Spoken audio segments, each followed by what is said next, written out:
Buongiorno a tutti. Welcome everyone to the 2022 ICFF Industry Days. I'm Paul Golini and I'm proud to be the ICFF Board Chair. And today we're joined by ICFF Artistic Director and Co-Founder Cristiano di Florentiis and of course SIRT Director David Dexter. Good morning, guys. Thank you.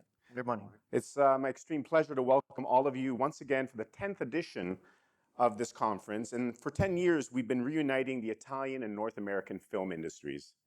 Firstly, I want to say that we're happy to have you all here from Italy, from North America, Canada, and the US, of course, but from all over the world because we're connecting via Zoom and YouTube this year.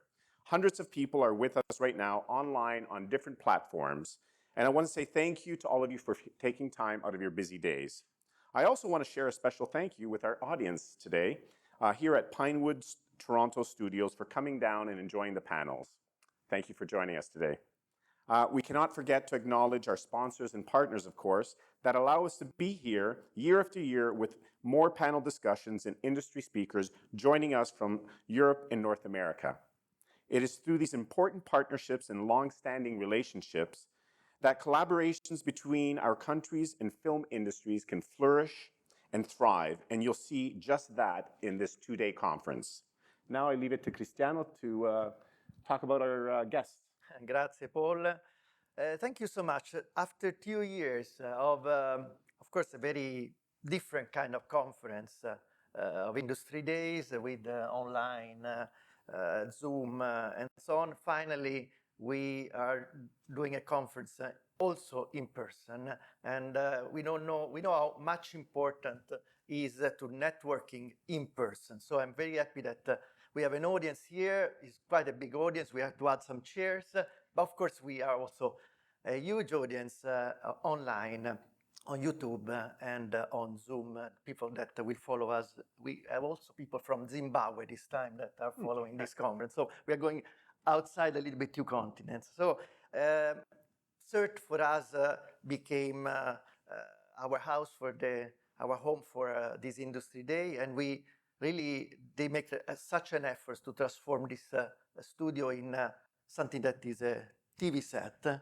And that really thanks SIRT, the staff, the Sheridan College, but one person in particular, David Dexter, that was with us as a friend, as a warrior in this battle against all the problems of this period. Thank you so much, David and SIRT, for having us today. I know, thank you. And it's my team that does all the great work. I'll accept your thank you on behalf of them. And, I'd like to welcome back, a very heartfelt welcome to our ICFF family. And back to SIRT Stage 10, as you said, it's a film studio, but we're actually an innovation center. We're a part of Sheridan College. We're located here at Pinewood Toronto Studios, the epicenter for the film and television industry in Canada. And as Cristiano says, I'm Dave Dexter. I'm the director of SIRT.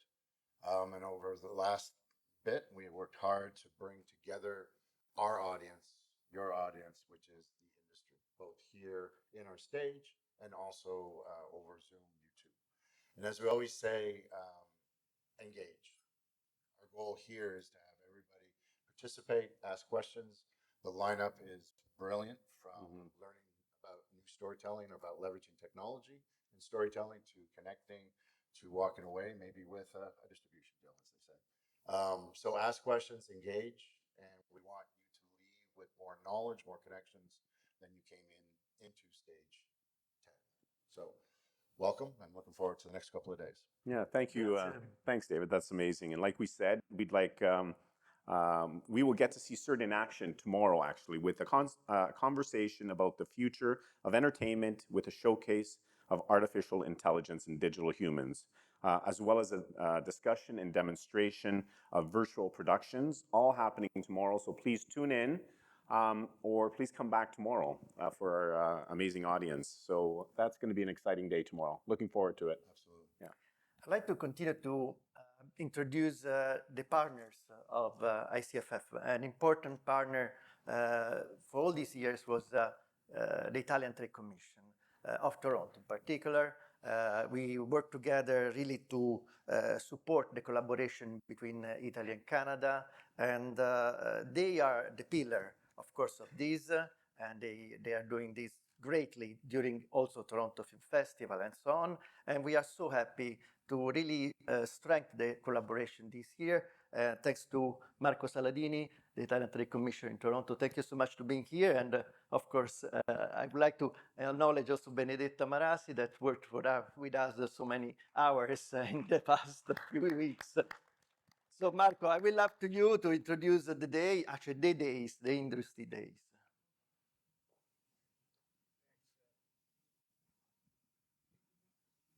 Thanks, Cristiano. I'm really happy to have the honor to follow in your tracks and this presentation that you're giving, this tour d'horizon that we're doing. And I'm also close to our consul that will be introduced later on. But I mean, for us, the participation in Industry Days is a logical consequence of the investment that we make in supporting the Italian audiovisual industry overseas. And here in Canada, I mean, you mentioned some other appointments, but this is very crucial, very important to us because it's also all dedicated to Italian audiovisual. And I mean, we will continue investing on this based on the idea that we can add value to the commercial component of your whole organization. I mean, of the ICFF as a whole. So we are bringing today a delegation of 9 companies that will be presented in the next few hours and tomorrow as well. And also we made a substantial effort to add to the Canadian component. So our goal is being met, but it will be even more fully met once we acknowledge the results of the interaction that you guys were soliciting before, and that we do hope that will happen, and that we're working for to happen. So thanks, and I'm looking forward to a very instructive and productive 2 days event. Thanks. Thank you so much. Grazie, Marco. Thank you very much for the continued support. As well today, we're very proud to have the support and partnership of the Italian Embassy in Canada. And unfortunately, His Excellency Andrea Ferrari, the ambassador, is unable to be with us today, but we want to thank the Embassy of Italy for their continued support, especially on this first day of the conference and the opening of these discussions and networking sessions. So thank you, Ambassador Ferrari, and thank you to the Embassy. Yes, but I'd like to acknowledge the entire institution, Italian institution that support us since day one. And I'm very glad and happy that we have incredible Consul General here in Toronto, Luca Zelioli, that we met at the last day of the festival because we just arrived to Toronto. And today we have seen his participation here, so important for our festival. So thank you so much, Consul General Luca Zelioli, if you'd like to address the audience, and good to be very nice for us. Thank you, Cristiano. It's a privilege to be here today to welcome all the participants to this 10th edition of the Industry Days, a very important initiative, and I am deeply in gratitude to ICFF for this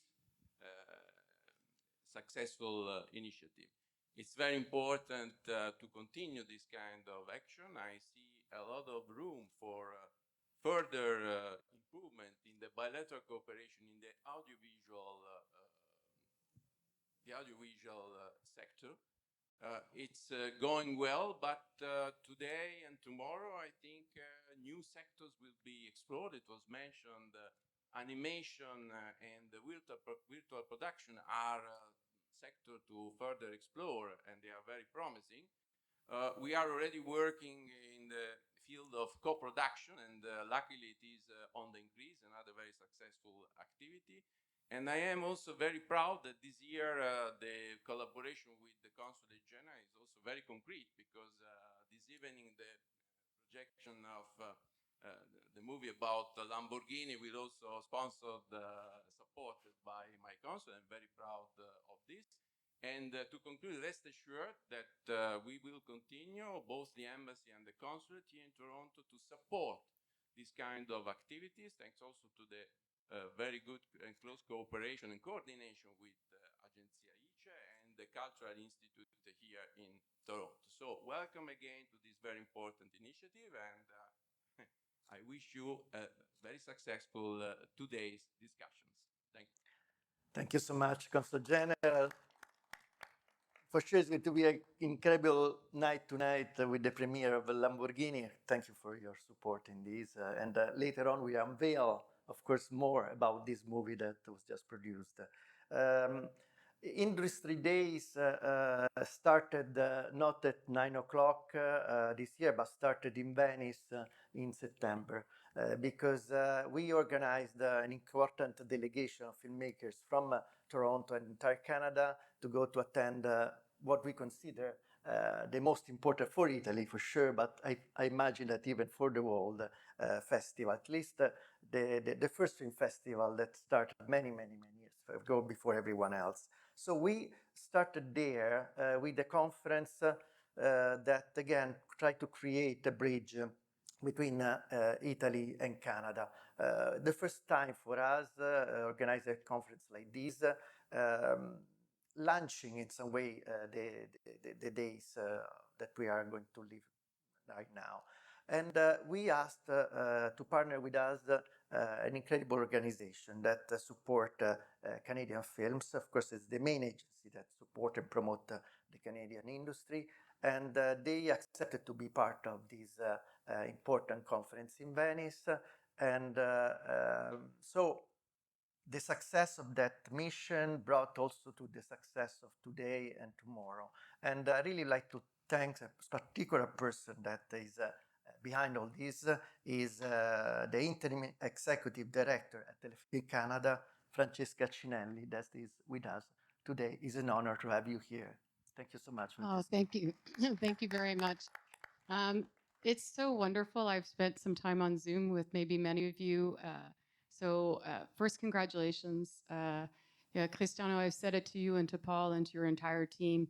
The way that ICFF has pivoted, has been agile, has connected with audiences, not just here in Canada, not just in Italy, but around the world, I think is a testament to the entrepreneurship that you have created at the fabric of ICFF. For those who haven't heard me talk about Telefilm Canada, we're a Crown agency. We're funded through the Department of Heritage, and we're focused on the development, production, and financing and promotion of Canadian content around the world and here in Canada. We're also responsible for the recommendations for international treaty co-productions. And for that, we've been able to collaborate many times with Italy since 1997. So I really wanted to take this moment to congratulate you for launching at the Venice Film Festival. I unfortunately was not able to attend, but my team was there and just talked about how incredible it was to feel that energy. And I see a number of my my fellow Canadian collaborators and producers in the audience. So I know that you that are Italian and want to work with us here in Canada, you have an incredible base of talent here amongst you. I'm going to leave it there because I'm eager to see what you've got planned for the rest of the day. But, you know, congratulations. I'm always very pleased to be a partner here. Have a great conference, everyone. Thank you, Francesca, and thank you for the continued support. Telefilm Canada will be available for B2B meetings, so make sure you go on our ICFF Industry Days page to schedule your meeting. If you have a project that you're looking for to co-produce or you need further information, the information is found on the website. So thank you again, Telefilm. As I'm sure you all know, Toronto in many ways is a fundamental center for North American film industry, with countless productions taking place every year and every month. And when I say here, I mean like right here at Pinewood Studios. And they filmed projects like Star Trek, Shazam, Pacific Rim, Jupiter's Legacy, Suicide Squad, and many others. We're honored to be here and to be joined by Ashley Pierrepoint, the Vice President of Commercial at Pinewood Studios. Thank you, Ashley, and thank you for hosting us here at Pinewood. Good morning. Good morning. Thank you very much. So I'm the VP Commercial here at Pinewood Toronto. We are delighted to welcome you all to our site. We're part of the Pinewood Group. If you don't know the history of Toronto, the studio opened in 2008 as Filmport and became part of the Pinewood Group family in 2009. So we have our studios here in Toronto, as well as our home base in Buckinghamshire, England, at the Pinewood Studios there, as well as Shepperton and the Dominican Republic. We're proud to help host with SIRT as one of our long-term tenants. They're here in stage 10, which is one of our smaller stages at 10,000 square feet. And we have the second largest stage in North America at 45,000 square feet, which is our mega stage. We're part of Toronto, and we are so proud to be growing. When I take you for a tour later, some of you, you'll see we're expanding. We had 2 new stages open this summer, with 3 more hoping to open at the beginning of the new year, which is going to add another 200,000 square feet of production space to Toronto, 100,000 of which is stages. So we're proud to be, the main base for many things here in Toronto. We're the only purpose-built facility here in Toronto, and we hope you can just have a good conference and find all the great collaborations and make great connections. Thank you, grazie veramente. Thank you so much, Pinewood Studios. So I think that it's time to have a beginning of the conference. We decided to give relevance to the Industry Days to distributions. We noticed that the last 2 years, everything changed in the way that the movies and the TV series are distributed in the world. And so we decided to focus on these during this panel. I would like to have now, first of all, the slide of the panel discussion that we are going to start with. So you will see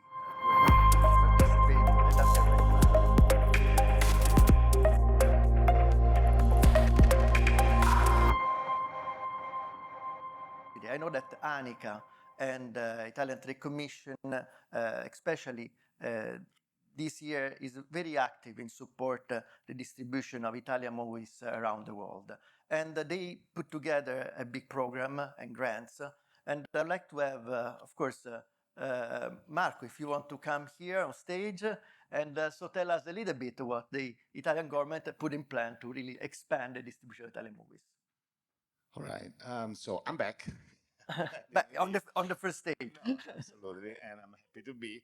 But I'm a little bit sad that Roberto Stabile couldn't join us today. He's guru of the incentives, of the policies that the Italian government puts in place. So it would have been nice to have him, but he's flying, and unfortunately, he can't be with us. So I have to convey this little overview of what this group does. I mean, they do help co-productions and they use tax credits and regional funds and a fund for minority co-production. They also present Italy as an ideal set as a location for foreign productions, and to do this, they give tax breaks to foreign producers, film commission, and regional funds also helping with this effort. And also, coming to the point, they commercialize the final product, which is also what we're seeing here today. Now, I could go a little bit more in depth into each of the incentive policies that they do, but I don't think that this is the time now, although, I mean, if you have time, I can give you a broad overview. But I counted at least 7 instruments that they have, and they range from selective contributions for writing, development, and production to tax credits, as we mentioned, for a production in the order of 30 to 40% of the value. Also grants that are assigned based on a point scheme. They really prioritize international co-productions, and in all of these schemes, across all of them, they give bonuses, extra points, advantages of various kinds. They support Italian minority co-productions and with grants. And also they allow foreign works that are not co-produced with Italy, but shot in Italy, to access a 40% tax credit rate. And finally, and most importantly for us today, they encourage the circulation of Italian works abroad by supporting local distribution on foreign markets. So we'll go a little more in detail about that, but please allow me to say that with Italian Trade Agency, of course, we collaborate with them, with Cinecittà, with the Ministry of Culture, especially their program for cinema and audiovisual since many years. And I mean, we're very proud of this alignment that has been created in Italy, and that also covers foreign overseas events like this one.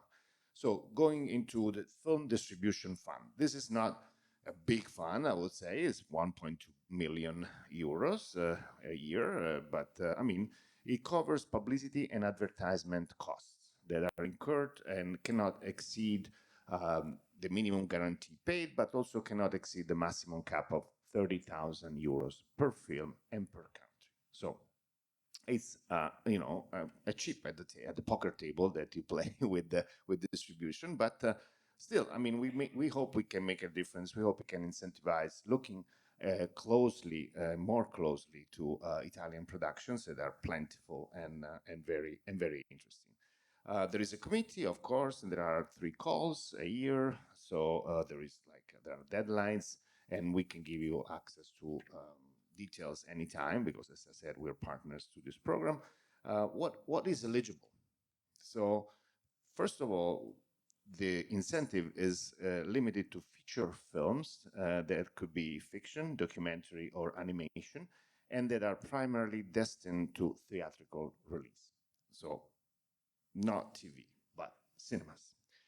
So, then 100% of Italian films, so 100%, sorry, Italian films paid and produced by Italians, or Italian majority co-productions with a provisional or definitive nationality already decided and provided with the authorization for public screening and rating classification. Film distribution agreements also can be subsidized with domestic distributors, but they must include theatrical rights. So that's the main purpose, but it has to be related also to showing the movie in cinemas.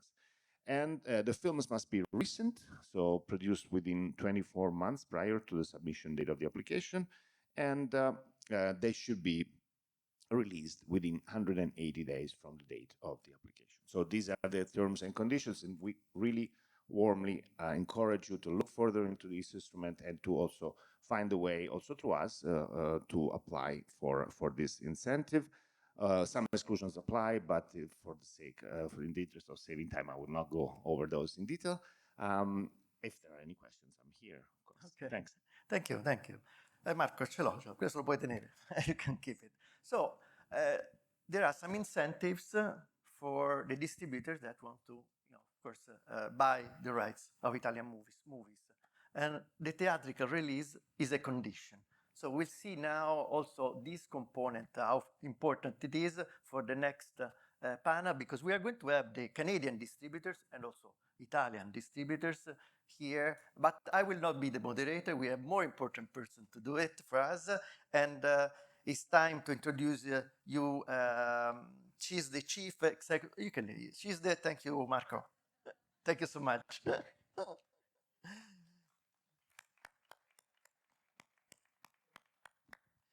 She's the executive officer of the Academy of Canadian Cinema and Television, with almost 3 decades of experience in the Canadian film industry. She's dedicated to fostering and developing creative works and opportunities for talent, both in front and behind the camera. Before her role with the Academy, she has also held a successful 27 years tenure as executive director of the Cinefest Sudbury International Film Festival. Please welcome Tammy Frick. Thank you so much, Tammy, to be here. So I didn't know that you were also a film festival director. Absolutely. Film festival, film commission. We've done a little bit of it all up in North Ontario. Thank you so much to be here and to analyze this very important sector for Italian-Canadian industry and in very particular time. So I leave it up to you, and it's all yours, the stage. Thanks again. Thank you so much. Thank you. Welcome, everyone. We have such an amazing panel for you here today with such in-depth insight that I don't want to take a whole lot of time introducing all of these wonderful people, because to be honest, when they sent me the bios, it would take up the whole hour. There's such a breadth of knowledge. So I'd like to begin by introducing who your panelists are here today. And then we're going to hop right into some questions and really gain a lot of insight as to new paths in distribution, new ideas. Of course, I think before we do that, we're going to have to take a little bit of a peek to the past and see what was happening and what changes happened from the pandemic and perhaps other factors that are influencing this industry also. So joining me today, we have Fabrizio Farenghi. He's the Director of Foreign Market Offer at RAI. We have Monica Ciarli. She's the Head of International Office at Minerva Pictures. We have Jim Sherry, founder and CEO of Sherry Media Group, Inc. Do you want to come up and join us? He's also a consultant with Netflix. We have Sarah Timlick here. Sarah is the Director of Sales, Distribution, and Development at Elevation Pictures. We have Mr. Michael Mosca. And Michael's the CEO at Equinox Films.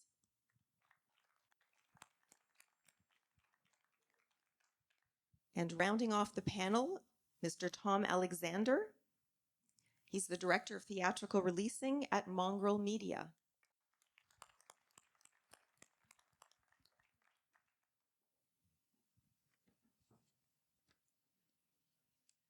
So giving some thought to this panel and how we'd work through all of these ideas and making sure that everyone has a lot of time to chat. Too many papers to prepare. I'd like to just really encourage everyone to jump in when you have something to say. I apologize ahead of time if I do cut you off, though I want to make sure we have time for everyone to offer their perspectives. But I thought we'd break it down to start into 3 different idea processes just to keep us on track a little bit. So first, I thought we'd get into, how did the pandemic influence distribution strategies internationally? And were these strategic shifts coming anyway because of other factors? So that's the first thought we'll get to. Second, what's changed over the past 3 years when it comes to consumption of foreign and independent films? What incentives are available to distribution and to distribute particularly Italian films in Canada and vice versa? And the third thought we'll get to, hopefully if we have time, is the big one, theatrical versus VOD. Is there a clear winner, and what does that look like moving forward? We're going to start with Fabrizio. I believe he might not be able to stay for the whole panel, so let's throw the first question over. How did the pandemic influence the Italian world of distribution? Thank you for this opportunity to meet you. Only I prefer to speak Italian because I can speak more properly about this subject. La nostra offerta della RAI per l'estero, per l'80% della nostra programmazione è il meglio dei nostri 3 canali generalisti pubblici. Il restante, quasi il 20%, è una nostra produzione originale con prodotti mirati per il pubblico italiano che vive all'estero. I didn't catch any of that, but my God, does it sound Yes, I'm here. Yes. So as RAI, so our offer is 80% is the best of the 3 general channels that we have in Italy. And the rest, the 20% that is left, is our own original production that is meant especially for the Italian audience abroad. Nella nostra offerta noi poniamo film e soprattutto fiction, che è un nostro punto di forza produttivo, che riescono poi anche ad essere trasmesse ed acquistate in tutto il mondo. Per cui, diciamo, in una certa misura abbiamo seguito quella che è stata la programmazione che abbiamo avuto in Italia. È chiaro che c'è stata una particolare attenzione al tema pandemia che ha iniziato soprattutto all'inizio a dare molto spazio all'argomento, come è avvenuto poi per la guerra in Ucraina, per cui c'è stato un monopolizzare tutto lo spazio, soprattutto per questi due argomenti. So as for our offer, as I was saying, that we have film and we also have fiction, which is really our strength. This is what we're really focusing on. As far as the schedule, we just follow the Italian one. And of course, especially at the beginning, the pandemic, the theme of the pandemic was everything was revolving around it. So that was really the focus. And then it all turned to the war in Ukraine. So those were the main themes that everything revolved around. Sì. È chiaro che durante la pandemia, quando abbiamo avuto il lockdown, siamo stati in casa come tutti, c'è stata una certa diciamo, maggiore fruizione del mezzo televisivo e credo anche dai nostri report che anche chi diciamo, commercializza soprattutto film, cui Netflix Italia, ha avuto una ampia occasione, forte occasione di crescita, per cui c'è stata una forte incidenza nel mercato e laddove in Italia siamo al 50% della fruizione del mezzo televisivo su smartphone, tablet e smart TV, anche questo ha inciso nello sviluppo di questa dinamica. During the lockdown, as was the case everywhere, of course, TV was being watched a lot. And this was shown also through our reports. The reports we had showed that whoever was selling movies and films, like Netflix Italia, for instance, they grew a lot. These sales increased a lot. And then 50% of the production also revolved around smartphones and smart TVs. So that was a huge market during that period. Ok, potrei anche ovviamente parlarvi di quella che è la nostra nuova offerta che da pochi giorni abbiamo presentato prima al governo italiano per tutti i soggetti istituzionali, i nostri principali stakeholders, ma credo che di questo, per stare al tema con cui avete introdotto il dibattito, ci sarà magari modo successivamente nel nostro meeting. So I'd like to mention that I'd like also to talk about the new offer that we have. We just presented it actually a few days ago to the Italian government and all the stakeholders, but maybe this is not the time. So please let me know if you would like me maybe to talk about this later or now. That's wonderful. Thank you so much. Just for the sake of time, I think we're going to move back to the panel quickly and just have some more conversations. But if you could stay for please a little bit longer and maybe share some of the incentives in the offer that you're chatting about, that would be wonderful. These are things that obviously have had to be looked at from a new strategy when it comes to distribution moving forward. So all these points are just so important. I'm going to move it over to Mr. Michael Mosca. And Michael, how did Equinox respond to this wonderful pandemic that we all dealt with? Were there severe, drastic changes or business as usual?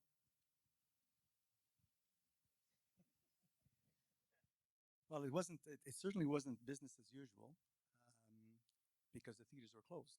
So we weren't really buying film as much as taking a look at old inventories and basically just trying to survive as far as going into production as well. So we did a little bit of producing. We did a television series. So we jumped on the bandwagon of basically the televisions being opened at the time, wanting product and the quantities. As far as Equinox, we just tried to provide feed that venue for the streamers and television that required more product as people were staying more and more at home. The interesting thing is that at the same time, it prepares you for the future a lot quicker than you want to. And there's a whole history of where distribution has come before getting to this point. And it was almost a little bit on the decline to begin with because of the major studios and the major pictures. Excuse me. So it was a little bit difficult for independent distributors or independent film to find its way into the theaters. So we had to explore all the other venues. As far as business as usual, like I said, during the pandemic, a lot of our sales depended on, well, the theaters were closed, depended on issuing product to the streamers and television and basically production. So we were still able to produce. It was a little bit hard on sets with masks and sanitizing and everything else, but we were able to at least, in Equinox's case, because we have both hats, we were able to survive the pandemic because of that. And just quickly, from a distribution model, did you have to hold back a lot of product before getting it out, waiting for things to change, or were those schedules influenced significantly? They were.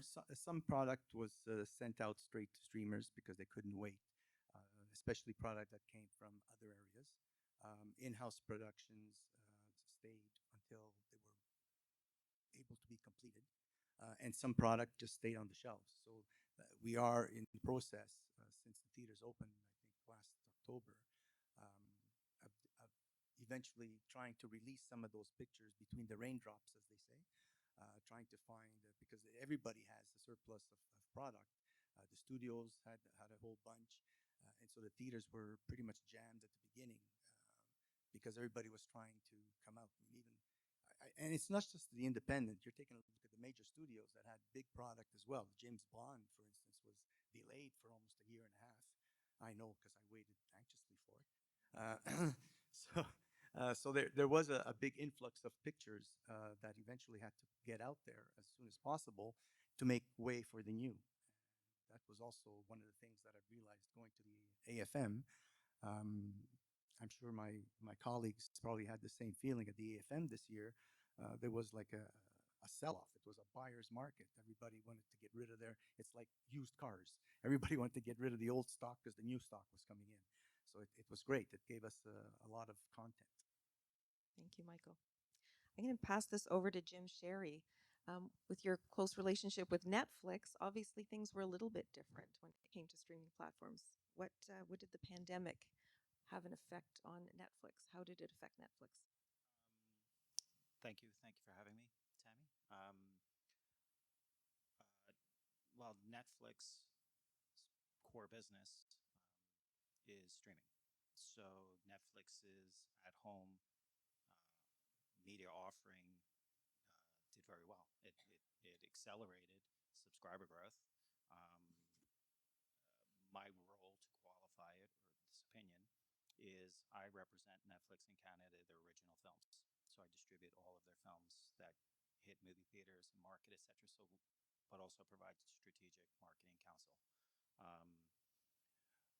To revert back to Tammy's initial question, um, the theatrical market was in decline well before the pandemic started. And that decline was masked by two things. One was price increases, which were offsetting attendance reduction. And the second was event films. So we would joke, at least in North America, about the fact if you were not in the $200 million production business or horror business, you were struggling to have a resonance at the cinema level. So that being said, the largest shift that occurred, we all as consumers had already adapted to, which was technology. And anyone who's a parent in this room sees that their kids embrace it pretty young.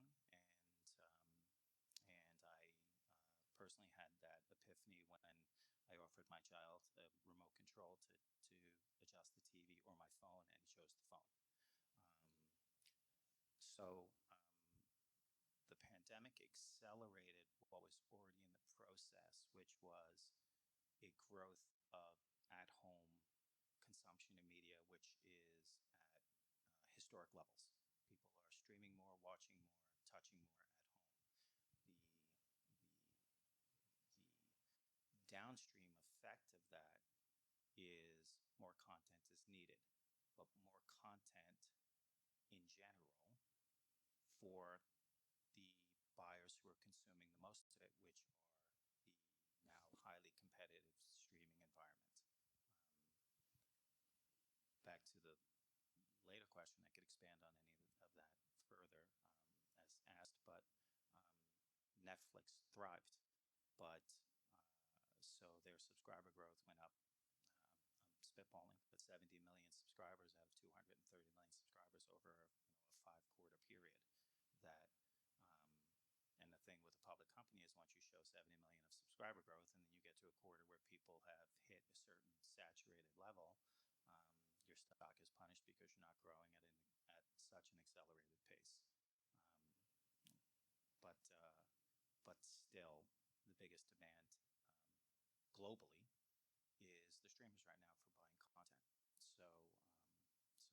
Netflix is in a strong position, as there are a couple of the bigger brands that are competing in it, but it's not an easy business, as we're all seeing. And streamers operate with three primary objectives. One is customer acquisition, which we all know. Second is efficiency quotient, which is time on service and touching the content and watching the content.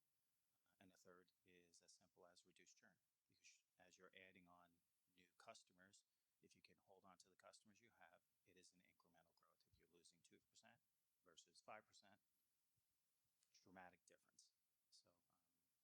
So I hope I addressed a piece of your question. Thank you so much. You're welcome. Can we move to Monica and ask, similarly, how did this affect things in distribution and production in Italy? Did you have to also change models and new directions? Well, hello everyone. Fortunately, Minerva has, we do a lot of things in Minerva. So we do production, we do distribution in Italy, we do digital distribution in Italy and worldwide, and we also do sales, international sales. So let's say that whenever the COVID arrived, we managed to find a way around it, because basically, even if the normal distribution suffered a little bit, our digital distribution was really, really good. And so, that was something that really, really made a difference for us, because the numbers were growing. People couldn't go outside, they had to stay home, and then everybody was watching films from home. So we had for distribution on like Amazon or Pluto or Apple, things like that were really thriving. So we didn't really have a problem. Of course, on the sales, international sales point of view, was a little bit of a setback, because we couldn't attend markets anymore. We couldn't go see, our usual clients, and therefore, we had a little bit of a setback in terms of more like new relationship. But as far as sales, I would say that the sales were really stable, because still, there were a lot of needs of content, because the American studios were not producing anymore. And so, like from countries like Korea or Russia or Japan, there were really need for content. So somehow we managed to grow even in a difficult time like COVID. Thank you so much. Let's talk a little bit about Canadian independent film, and then we'll ask Italy also to see if they had comparable things. So Tom, talk to us a little bit about how COVID affected the distribution of independent film. Yeah, good morning, everyone. And thanks, Tammy, for being here. Yeah, it was, I think as Michael mentioned, it was quite a sea change for us as a independent film distributor that relied on theatrical audiences quite a bit, as opposed to selling for streaming or VOD. When theaters closed, it was quite a shock, but as Jim mentioned, it was basically accelerating what was already happening, which was a decline in theatrical audiences. And then as theaters reopened, the demographics were shifting, because our films, which tend to be foreign language films and independent films, documentaries, those audiences tend to be older. And older audiences were much more cautious to come back to the cinema than younger audiences. And that's why we're still seeing films from Marvel, the superhero pictures, it's a Top Gun, seeing good box office, but the independent films are still struggling. And, we're seeing things slowly get back to normal. We've had some successes this year with a Korean film called Decision to Leave, for example, and a couple of documentaries over the summer. But it's still a long way to go to get those audiences back in. Thank you for that, Tom. And Sarah, talk to us a little bit about what's attractive to you now in looking at foreign independent films. What did the pandemic change there? Are you looking at them differently before you decide to bring in a foreign language film?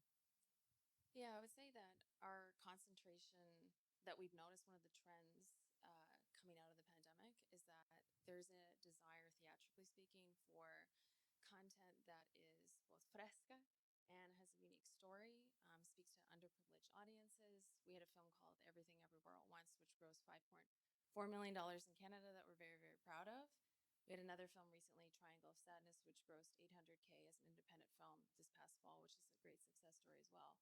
And I think when we look at foreign language films, they're bringing to us an edge, and that's different than the mainstream things that the Marvel movies offer. And we need to offer audiences something else to see, because we'll see a fatigue with this content the studios are producing.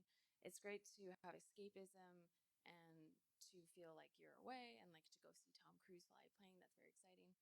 But it's another thing to go and see a story that's making social commentary on the current headlines that we can all relate to, and then taking it a little bit next level and adding sort of action to it. So I think that's something that we're very, very focused on.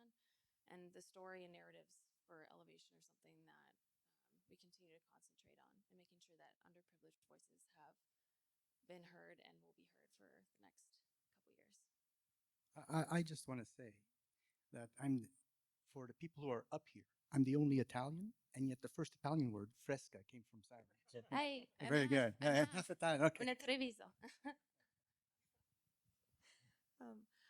You know, you made the comment about connecting with the audience and making sure certain voices are heard. And Fabrizio mentioned the same thing, and that social issues are something that has to be paid attention to in order to present films that are also relevant. And if you're still there, Fabrizio, I'd love to jump back to talk a little bit about incentives. And you had some additional information to share with us. Che è un qualcosa che diciamo, non riguarda direttamente la mia direzione, quanto noi usufruiamo di prodotti per i quali chiediamo di poter avere i diritti estero, anche se possibile con sottotitolazione in inglese per poter mandarlo in tutto il mondo. Però direttamente noi, però devo dire che la gran parte delle nostre fiction, che sono un prodotto di primo livello, vedo che c'è collegata la collega Andreatta, che insomma ha dato un grandissimo contributo in questo senso, e con lei diciamo Rai ha avuto un momento di grande crescita per quanto riguarda l'offerta delle fiction. Ecco, per le fiction le abbiamo quasi tutte, per i film abbastanza meno. Abbiamo più diritti disponibili. Per quanto riguarda diciamo gli incentivi, questo è un qualcosa, una domanda che va posta a chi produce, e non è propriamente il mio settore. So actually, this question about incentives does not really apply to me, because what I direct is I usually ask for the rights, and usually I take care of asking for subtitles for the foreign market, of course. But what I can say is that as far as fiction is concerned, which is our first level production, and I see my colleague Andreatta, who is online, and I think I want to congratulate her, because with her, I really had an increase in the production and did really well with fiction. But as far as rights are concerned, I think there's a lot of them for fiction products right now, not so much for films. But as far as incentives, that is not 100% my field. Thank you for sharing that. Let's talk about incentives. What makes sense when we're looking at foreign language and Canadian independent films? Are there things out there that are really working that we look at and say, that's a great plan, I can take advantage of that, and this helps us to reach that audience that we're looking for? Or are we still not there yet when it comes to dealing with co-productions and various things? So I'm going to throw it back to Tom. You deal with so much foreign language product. Yeah, there are certain there are a number of countries that offer incentives for other territories like Canada to distribute their feature films. So many, I don't think we have tapped them lately. So much of our release schedule is dependent on our suppliers. So we have output deals with Sony Pictures Classics, Magnolia, and we end up using those pipelines to release most of our foreign language titles. And certainly in Canada, of course, Telefilm Canada has been a huge help with Canadian independent films, and they're doing a terrific initiative right now to get audiences back into theaters. So we're very excited to see how that plays out. We had a number of Canadian films at TIFF this year that did extremely well with audiences and critics, and And yeah, as we roll them out over the next 6 months or so in 2023, we're going to see hopefully that those incentives have really pushed them to box office success. That's wonderful. Thank you.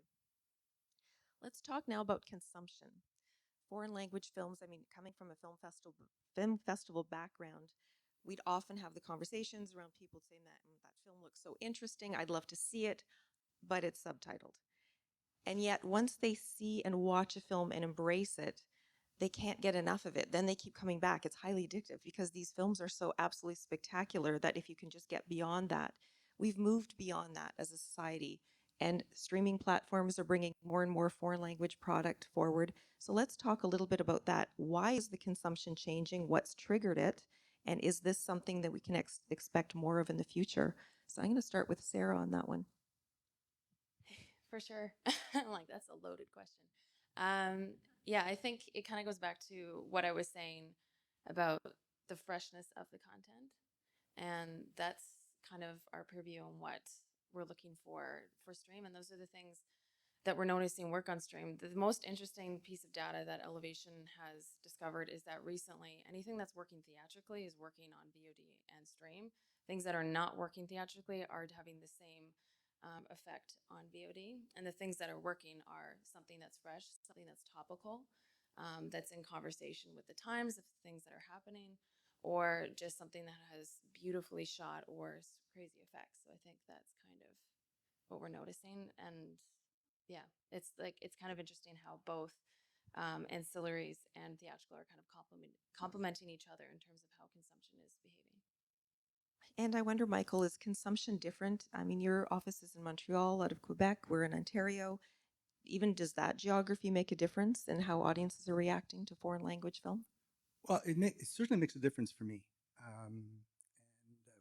Some of the advantages that we might have in Quebec is the fact that we have our own little star system. So we do a lot of Quebec films and French films. So we have an audience that's built into Quebec, which helps Equinox a lot compared to the rest of Canada. We're not reliant on the US market as much because of our star system in Quebec. So the incentives there are good for us. The thing that's interesting is that we're saying how the theaters have been diminishing, and the audience right now, just a little bit of history, and I might digress a little bit, but I think it's important that they understand a little bit where we're coming from and to where we're going. The theaters right now, even though we have big pictures like the Top Guns of this world, Lamborghini coming out, go see it. There's a punch for you. The theaters are at 30 to 35, and I'm not exaggerating, 35% less in revenue than they were in 2019. And 2019 seems to be now the mark, because after that, all hell broke loose. And so they're all looking back to a point marker, and which is 2019. And the problem with that is that a lot of the people, some of the older crowds and stuff like that, are decided to stay at home. And Tom brought up a great point in the sense that the older audiences are not going out as much as they used to, which affects a lot of the independent theaters and the independent film. However, we do have a market that's about 4 to 5 to 6 million in North America, not just Canada, because that's too much a big number, but there's 4 to 6 million people that have an interest in independent film. There's 400 to 600 art houses across North America, and there's a resurgence. There's a resurgence for independent film. The Italian film alone, and I'm going to just talk about the Italian film a little bit because we're here for that a little bit. There seems to be a resurgence of spaghetti westerns, some of the old horrors from D'Argento, and there's Lala Records, I think it is, in the US, is bringing out soundtracks from these old movies. Italy, which is, or at least was, one of the top 5 film industries in the world, have a ton of inventory sitting right now because a lot of the older films have been going into back to the producers, the rights being eliminated. Where am I going with all this is that maybe we have to take a look at distribution a little bit on the reverse side. Whereas before, we used to release pictures theatrically to create public awareness so that they could sell to DVDs and I'm not even going to mention VHS today, but DVD and stream and cable, etc. Maybe there's at least to have a venue to kind of prime the pump a bit and have a venue where we have all this product that's accumulated and go to an AVOD streamers. Like we have right now partnered up with an American. I'm not preaching for Equinox, but in general, we have a partner with the US that have inventory on their own channels between Samsung, LG, Fodon, Android, Apple. And so at least there's a venue for these people to go to see independent film. And once we have this venue, then it creates, like I said, to repeat myself, to prime the pump a bit so that they're aware that there are independent films that can be played in theaters. Now, you have to, of course, try to release between the raindrops, as I said before, because there's an influx of studio films, but the theaters are diminishing, and eventually you're going to have to support your local theater. There are big theaters. I can go back to history. I'm the oldest guy here. So I have history for you on distribution where it started. I can start by back in 1930. No, what started this whole thing with the theaters is that the wide release went from 400 to 600 screens at the time to 4,200. There's all little things that have happened throughout history that has never really marked the theater, but it created like a butterfly effect somewhat. This is, of course, my opinion, but TV came out and people said, "Oh, it's going to kill theaters." It never did. DVDs came out, HES, DVD, etc. Oh my God, that's going to kill the cinema. It quite didn't. But it did create little things along the way, just like streamers. Streamers came out, people said, that's the end of theaters. Well, not quite. So there is like a silver lining to all this. I'm not saying get out of theatrical distribution. It still is the venue of escapism. I still don't want my daughter downstairs in the basement with her boyfriend. Go out to the theaters. I'm sorry. Too much. Too much. The idea is that basically, because all these things happen, the windows between the release theatrical and to a DVD or to the streamers have become smaller and smaller. Having the smaller window between the release of different platforms made the studios basically release bigger, faster. The way that booking was done in the old days, it was done on percentages, like 70% first week and 60%. I mean, it's kind of done a little bit like this now for the old timers, but most of it is based on aggregate. So now we're saying, okay, 45% aggregate, 42% aggregate, basically to avoid all the homework of house expense, stuff like that. I know this is like talking to my kids about telex machines, but that's why the studios basically injected so much copies into the system. What this meant is that for the theaters to react to it, they had to build more. And for the longest time, you had a big building boom going in theatrical. Bigger, better, more theaters, because basically they wanted to play all this and get as much of that public as possible. That created basically a bullying effect from the studios for independent theaters. Because if you've got a mega complex, you don't have to go very far. And I could mention names, but it doesn't matter. There's one big freaking company in Canada called Cineplex. But you go to some of their big complexes, and right now in the middle of the week, you got 3-4 people in there. It's very hard for them to kind of get enough revenue to make that building rentable. Okay? See, that's my French coming out, sorry. Wait till I put in Italian words in there as well. So what they're doing now, or what's going to happen, is that recording in progress, closing down. There's just, between the rents and everything that's happening, they can't keep all these theaters alive. So they're going to start scaling down. this is what's going to happen. You know, and so they're going to close some of these things along the way. And this is not just Cineplex; it's happening across the U.S. There are bankruptcies happening.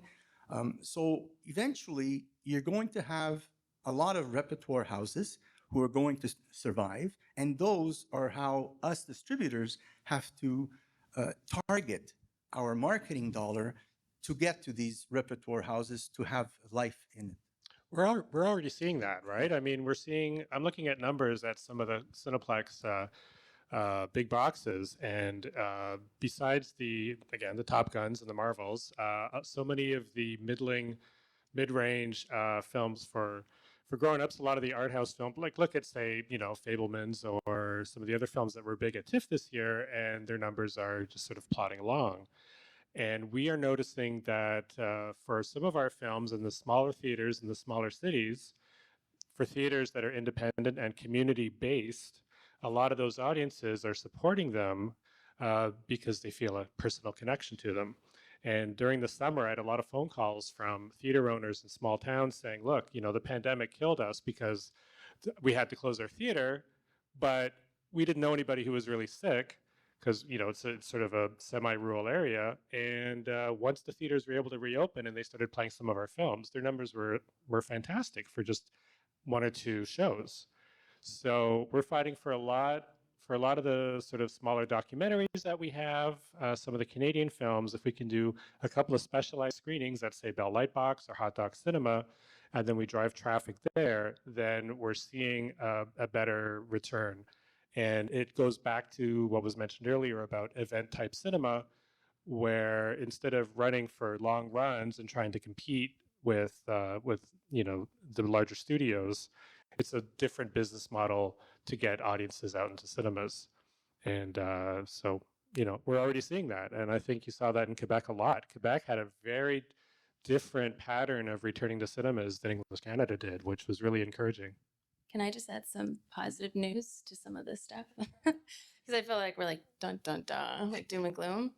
So yes, this year, 2022, we are 37.5% behind a number of titles that have been released. However, 2023, because of the backlog, they're anticipating that to increase, and they're already slating that there'll be 120 releases just for 2023 alone, not including half of the films that are not even announced. For Elevation, I can speak very proudly that we have about 6-ish films that are going to get significant moderate to wide releases with the support of Telefilm in the next 6 months, because during the pandemic, we focused on production, and all those films are ready to go, which is very exciting. And we're going to find homes for them. And what is good at Cineplex, yes, obviously they are a business. We are the show business, emphasis on business. But I also think that they have been very supportive of heritage films and Telefilm and us. And so I feel very hopeful about that in the next 6 months. And to add some foreign language statistics for you, because I did go on ComScore. So for Italian language films or Italian related films, in 2019, there was a total of 18 that were released, not including the Met Opera. Currently in 2022, there is 18, not including the Met Opera, with 3 still to go for 2022. So we're already starting to see an increase.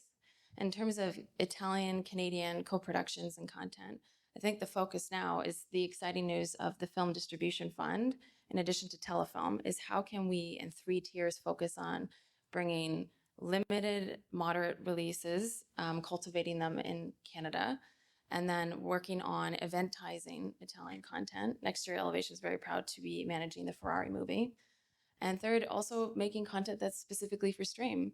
Documentaries do really, really well. How can we showcase how beautiful the Italian culture is and how the partnership with Canada is going to work? And in terms of the older audience, 100% agree with you. There is a plethora of older content with Till, Tar. We have Triangle. They're all dictated to the older audience right now. And Fabelmans, even, they're struggling for the grosses that maybe pre-pandemic that they wouldn't have. But then you take something like Ticket to Paradise, Julia Roberts and George Clooney, $6.6 million in Canada, $60 million North America. And that audience continued to show up for that film. And then when it went on transactional VOD, there wasn't really a dip. So that's something promising to think about, is as we move forward, maybe the older audience is starting to feel more comfortable, but there is a backlog right now. Yeah, I'm going to bring it back to Monica quickly before we get over to Jim, because everyone has to comment on this. We've really gone into a great stream. But Monica, when it comes to consumption and distribution and how other films outside of Italian films are doing in Italy right now, if they're competing for these big bad theatrical companies who are, not doing what they used to do, what does that look like for Canadian independent film in Italy? Are you seeing an uptake in consumption, or is this just everyone's kind of dealing with the same thing? Well, everyone is dealing with the same things. Actually, we do represent for international sales two Italian Canadian film, actually. One is called From the Vine, that I think did pretty well in Canada, but we didn't manage to sell it anywhere in Italy, but we sold it everywhere around the world. So, it really depends. In Italy, we're very local. Theaters are not going well. And I wanted to go back to what Michael said before, because that was very interesting, about the Italian heritage films that, nobody can see anywhere anymore. So why don't we stream them somewhere where everybody can watch them? Well, actually, as you probably know, Minerva has launched a platform in North America initially. Now we're also launching in Australia, New Zealand, South Africa, and other countries. But the most important country for you is North America. That is called Movie Italy, and that actually will show all the spaghetti western, all the horror, all the those films like Golini, Visconti, Bertolucci that have now they are the heritage.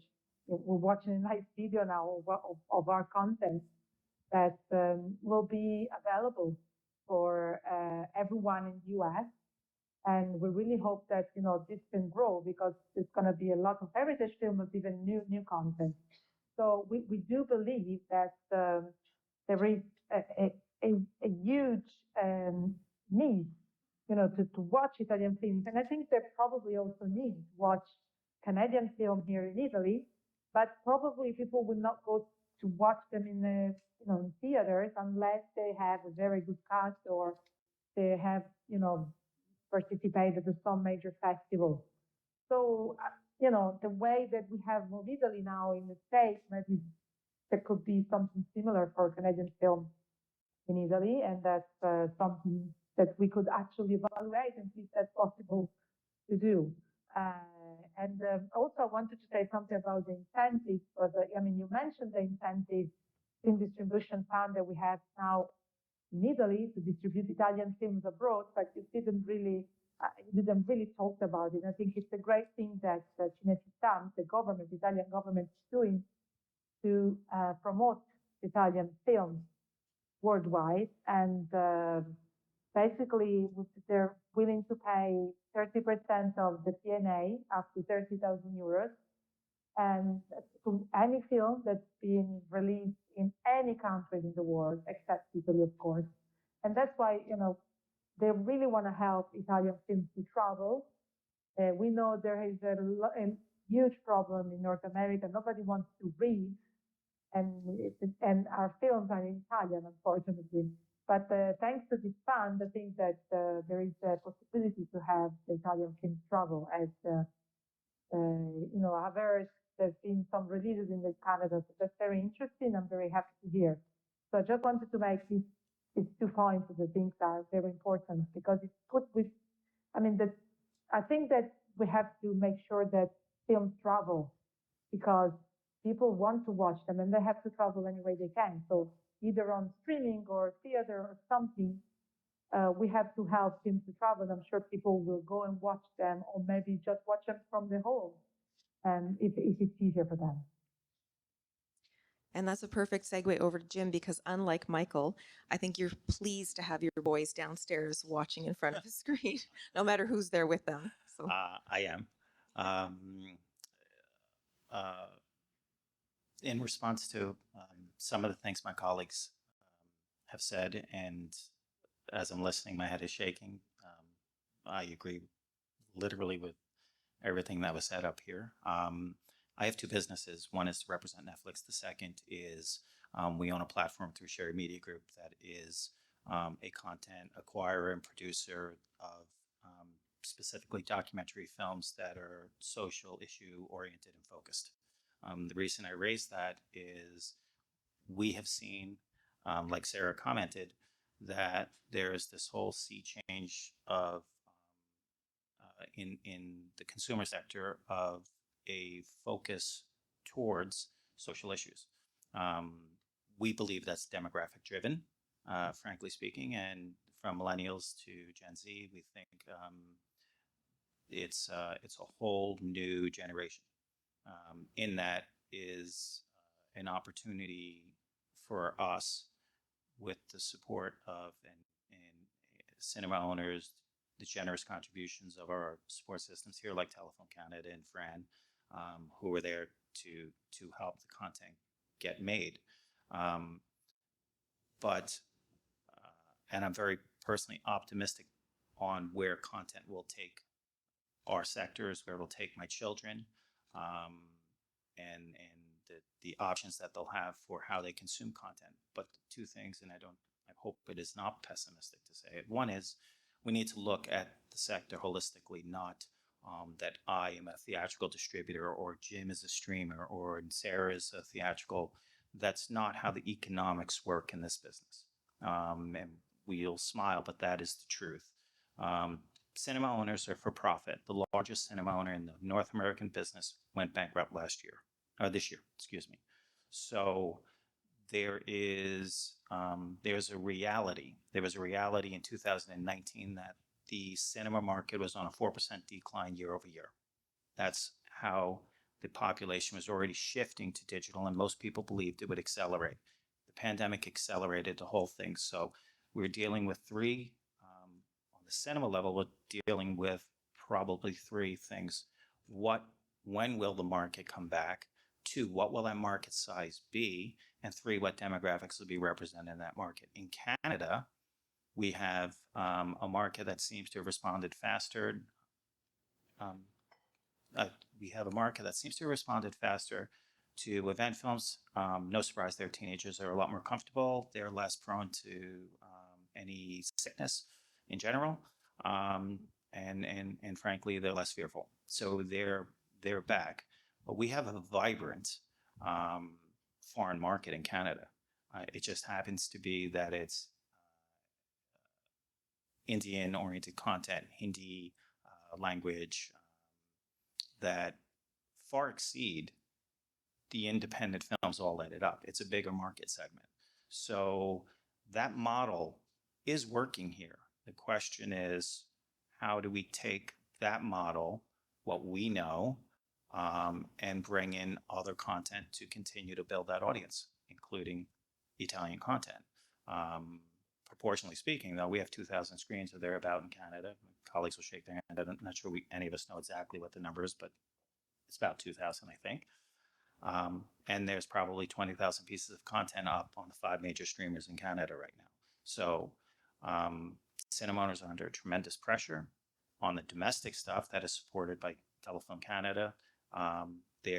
And have remained incredibly accommodating. I think we'd all say yes, but it's imperative on us to put people into the buildings because we'll get the access, you get the opportunity.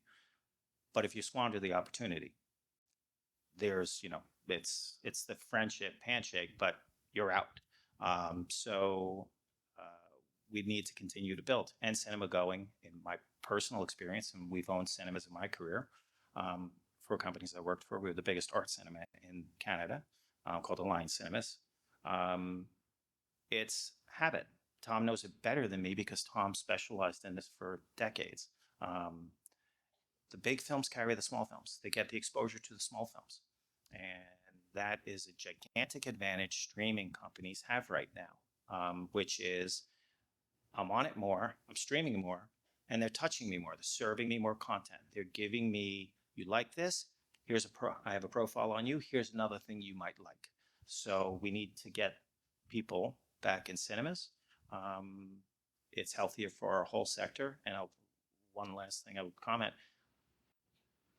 I personally have seen exactly what Sarah has seen, which is, I wouldn't say for all content, but in general, films that are being released into cinemas are getting, please excuse it, it's not meant condescending, they're getting earned media. We're we're getting reviews on the films, we're getting editorial pieces on the films, we're getting our paid advertising to run, we're getting the support of all these other mediums, we're getting cinemas to put up posters, to put up trailers, all of these things to generate awareness. We're seeing that that awareness resonates downstream.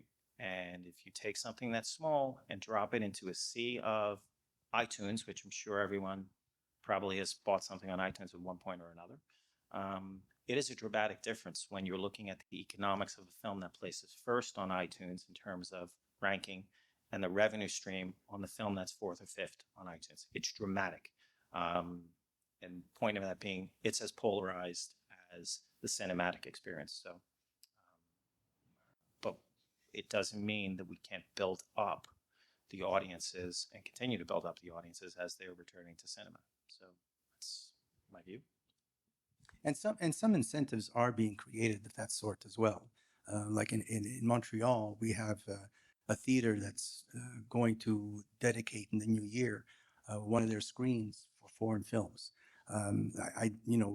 We can't say that we're going to release the same film for 7 days because sometimes the market isn't big enough to support one Italian film for 7 days. But we're trying to like that one screen, we're trying to at least bring public awareness of the fact that at every given week, there could be a foreign film being shown. And that's just one of the ways that also theaters or theater owners or independent theater owners are trying to survive against the big films all the time. So we will be looking for product. Like Sarah said, it's not all doom and gloom. We will be looking for product, but the distribution, which is basically what Jim touched on, is the theaters are going to come back and what's it going to look like? The state of distribution will look a little bit different than what it used to.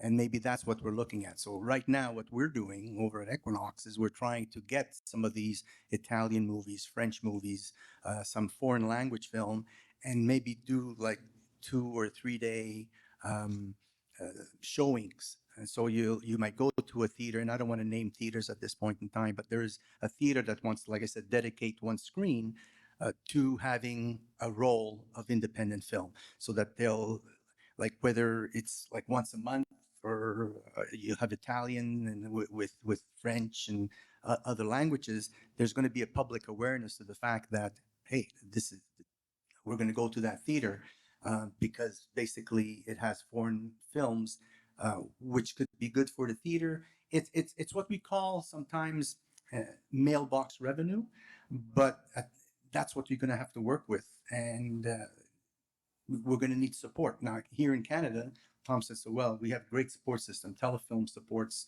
Canadian film very well. And for foreign pictures, there is aid, like the Italians do.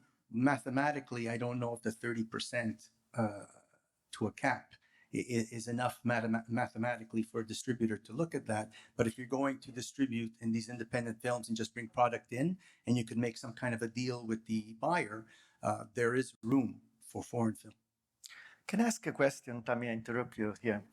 So, Italian films on the mainstream and on Netflix, on Amazon, there is a possibility, most of them now offer not just the subtitles, but the dubbing. And every foreign film almost offer this possibility on the streaming sector. So, and this take an advantage, of course. At the movie theaters, there are only subtitles.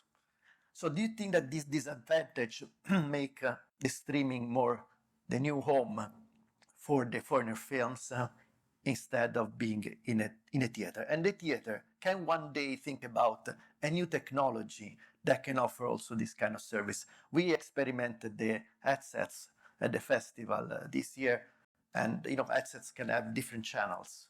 And it was incredible at Distillery, having all those people open air in a theater that we created, in some way being immersed in the movie with the headsets and not distracted by anything else in the distillery that was open. In this case, is about subtitling and dubbing. I think that a lot of people now, they are getting used to the dubbing part. When they are tired, they don't want to read subtitles. So there's a technical issue here. how you would like to solve, if you want to solve it. I'm speaking, of course, to the theater, Equinox for sure, but also the streaming sector. I would like to ask another question. Streaming has this incredible advantage.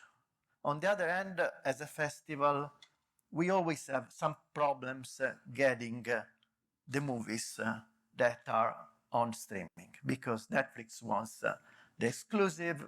We will not give it to the festival for theatrical release. Amazon is the same, and so on. So is this, again, an advantage that you have, that you use it, in some way penalizing the festival that you still, the theater as an incredible component to deliver a film? Sorry that. Somebody want to comment? Jim, do you want to? Sure, my colleagues will jump in, but I'll start with it. Pertaining to dubbed versus subtitling, I think in Canada, my experience is that for an Italian film, and I've released some of the bigger Italian films in my career, including Life is Beautiful, you're dealing with predominantly two demographics you're targeting. One is an adult, sophisticated consumer, art house consumers, pretty much generally categorized, and the second is Italian Canadians. So subtitle and Netflix, I know through visibility, on other languages, it's subtitle. They find that consumers are very comfortable reading. For ours, with a sophisticated consumer, I found, it might be contradictory to my colleagues' experience, I found that dubbing a sophisticated film becomes more problematic. It actually it gains more criticism. Mike can be the expert on that because of Quebec, and we're dubbing or subtitling, which we do. Mike also distributes for Sherry Media Group in Quebec because he's tremendous. But we subtitle everything. Pertaining to the second part of that, I can only speak as a distributor to the Netflix and streaming's ability to go into regional markets and dictate the terms of, frankly, how the films are exposed in the market, exclusive, non-exclusive, in those natures. I think Italy, like Canada, has the new reality, which is the global companies have come into regional marketplaces, and they're carrying global scale and they're carrying global power. So we have a company here called Bell Media, who's the biggest media company in the country, gigantic. And Bell Media is rounded, but a $50 billion market cap. Netflix has $275 billion market cap, and Disney's bigger.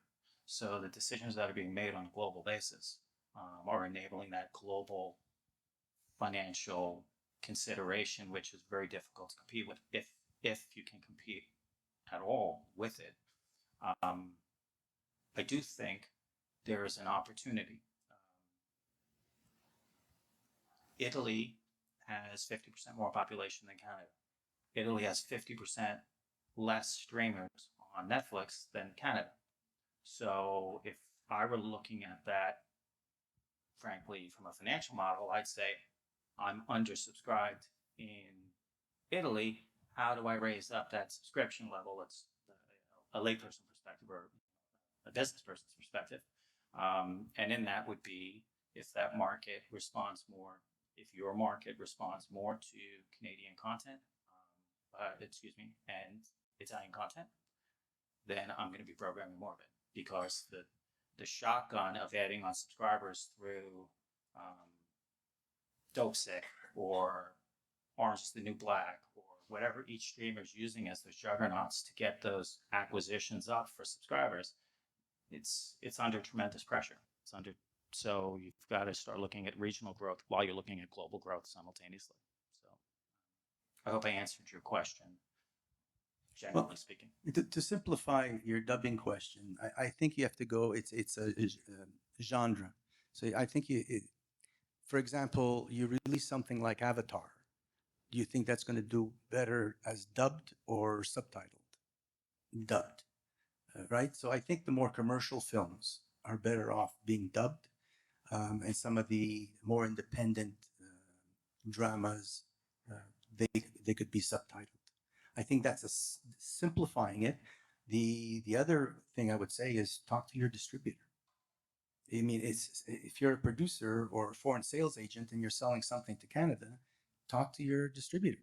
He knows the market and he'll tell you whether it should be dubbed or subtitled. Sometimes dubbing is too expensive for the return, but obviously on a commercial film, people would rather look at the action rather than read.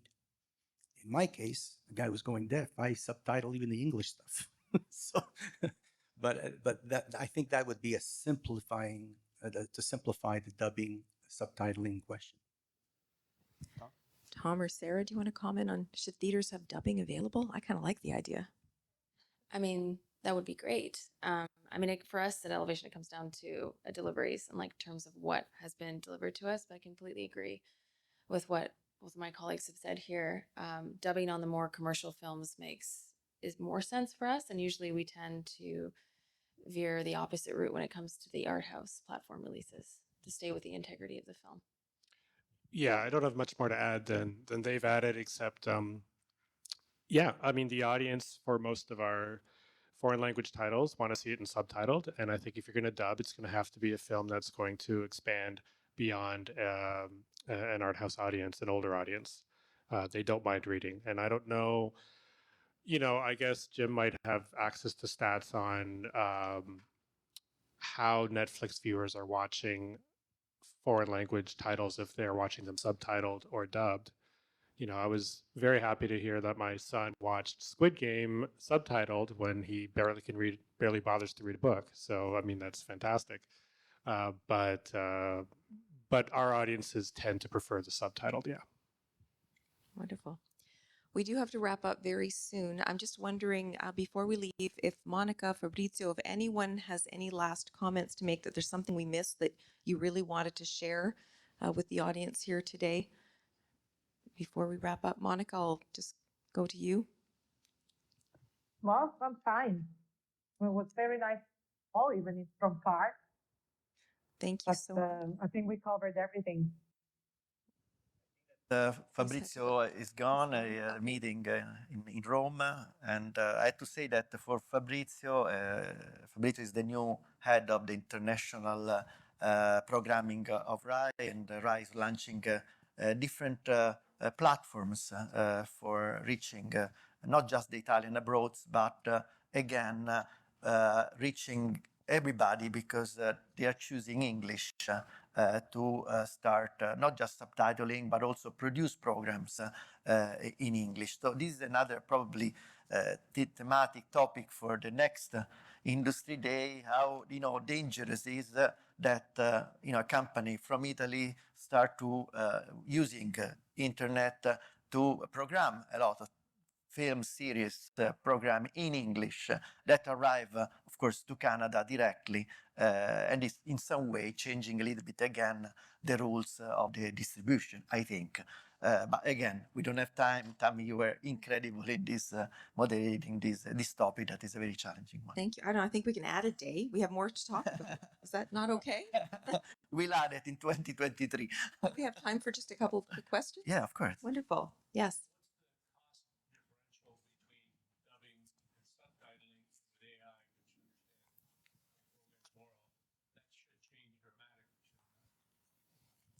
That's a question I cannot answer. Who can answer that for us? I can't answer the AI question. I really don't know, but yeah, there is quite a big cost differential. It can be like $15,000 to $20,000 more to dub in Canada. So, we would, for us to choose to dub, we'd have to identify that the audience for the film would be keen to see it dubbed. So like I said earlier, would have to branch out beyond a strictly art house audience.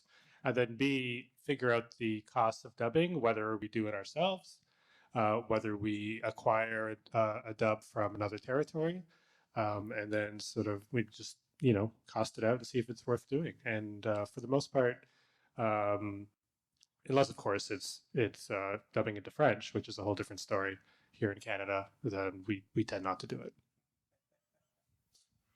Yeah, you're starting to talk about unions, and so if you dub a picture, let's call it legally.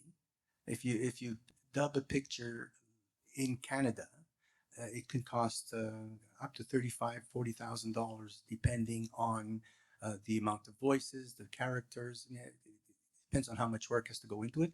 Subtitling is you can get away with $3,000. So there's a $3,000 and then there's a $30,000. Now, for a Canadian film, Telefilm helps with that. So as a producer, you should ask for help between, I think Telefilm puts in, if not all of it, majority of that cost. So that's something that you can take a look at if you have a Canadian film that you want to eventually go to French Canada. As far as foreign film, if you do it non-union, if you dub it somewhere else, it could cost you about $15,000 US, which is still, at 40% exchange. You're looking at what, 21,000, which is a little bit cheaper, but $21,000 still compared to, like I said, $25,000 to $3,000 as a subtitle. Excluding French, your consideration of dubbing versus subtitling has to prove out economically from the cinemas, because you're downstream only going to be offering or licensing one deal that will comprehensively grab any of the versions of the film that you have. And if you are in your decision making believe that you have a larger audience by creating a second version of the film, dubbing the film, then that also means that you have a whole new set of marketing expenses, et cetera, associated with not just the physical dubbing of it, but how are you going to communicate with that market segment, et cetera. So it's got to be French is the exclusion because we have French buyers of content plus English buyers of content in Canada. But right now, if someone's buying an Italian film, they're probably an English or French carrier who wants that title on their platforms. So they're buying the one version of the film and offering it in subtitled, dubbed, English, whatever versions you're available to provide. Great question. Yes.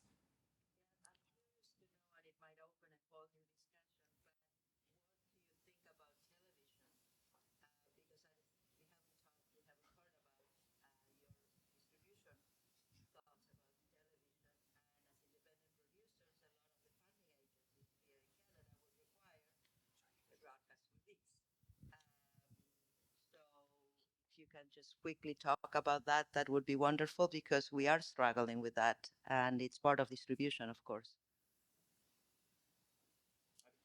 Sure. Yeah. It's hard. There's a larger audience for television right now than there is for cinema. That is a direct product of streamers are the big buyers right now. Streamers and regional, large enough media companies that can compete. So they want the same exact thing, which is exclusive content to attract audiences to their channels or services for a subscription and or to serve them ads.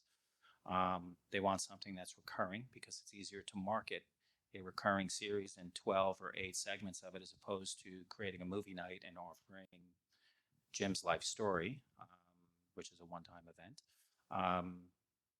And in Canada, you are walking the dual line where if you need CMF, you need broadcaster buy-in, you need CMF, and even with those two and tax credits, you're hopefully there. But if you're not there, as you know, you've got to find that gap piece. So I do think there's models that do work. They're rare, but they've proven out. Like CBC is great at it and have brought on Netflix as partners to take international or co-represent it. But yes, it's harder. I hope I gave you a little bit of insight, at least my experience in it. That is definitely a whole other panel discussion. I think we are in for 3 days. Yeah. One last quick question, if there's, yes, please.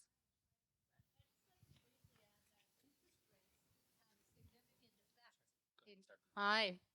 Just very briefly, interest rates have a significant effect in cost and spending, and we're now heading towards another interest rate hike on December 8th, possibly 0.25% or 0.5.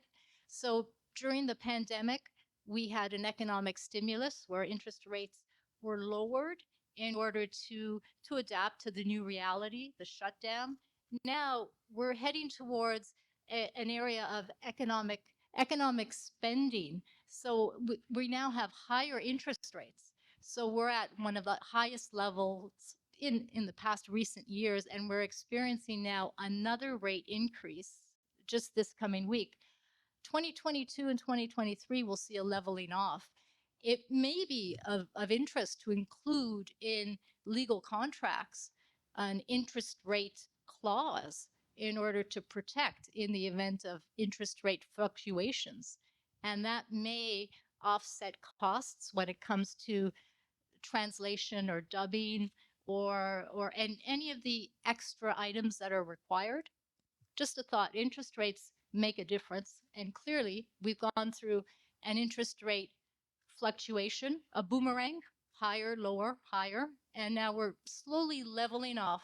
But it may be of use to actually include this new reality in our legal contracts, and that may offset costs. Any comments there? Food for thought? Well, the comment I have is that unless, like, the interest rates affect basically loans, depending on the company you're with, I don't have a problem with interest rates in our expenses. Where I do have a problem with interest rates, which is is basically with banks in production, where they're cash flowing the tax credits and stuff like that. Those have generated enough of a headache that it basically takes away from the producers' possible fees. And already we're being cut down when it comes to, you have to do a lot of producer fees are deferred. And you're spending most of the money in the development stage, et cetera, et cetera. So I do feel for the producers, being one of them. But on the distribution level, personally, I don't have an interest issue for Equinox at this point. But I can see how it definitely is an issue on the production side. You guys? No, it's the same for Elevation. Like production, it impacts us way more than distribution. Like distribution, we're in the same scenario. So the production panel later on, we will ask the same question to the guest later on today. I think that's our cue to get the heck out. It is. I'm going to take this last quick minute that we have just to thank all of you very much for taking time from your hectic schedules to be here to speak with all of us. Thank you all for joining us very, very much. And I'm going to attempt this. Don't laugh. Grazie e buone feste. Happy holidays, everyone. Thank you, so Cristiano. much. Grazie a voi. Thank you, Tammy. Thank you for being here, moderating this very difficult panel. And thank you for all the guests that arrived also from Montreal. Thank you, Michael, to join us. Incredible comment. And everybody here, again, see you next year probably to comment for the next distribution chapter. So ICFF, one of the topic, the mission of ICFF was always try to not just create a networking, but finalizing a networking to have more and more co-productions or collaboration between the two countries in the production of a movie or a TV series. So in the years, we are proud to collect a number of movies that were in some way helped to be not just promoted, but even initiated from the vine that we talked about. This movie before is an example what the festival did to help the co-productions and the collaboration between Italy and Canada. So we prepared a short video that will probably show you a little bit of what happened after with the help of the Industry Days and the help of ICFF during these years. One of ICFF's most fundamental goals from the start has been to encourage the development of co-productions between Italy and Canada. We have successfully accomplished this goal by creating a strong foundation for a vast network of filmmakers from both countries.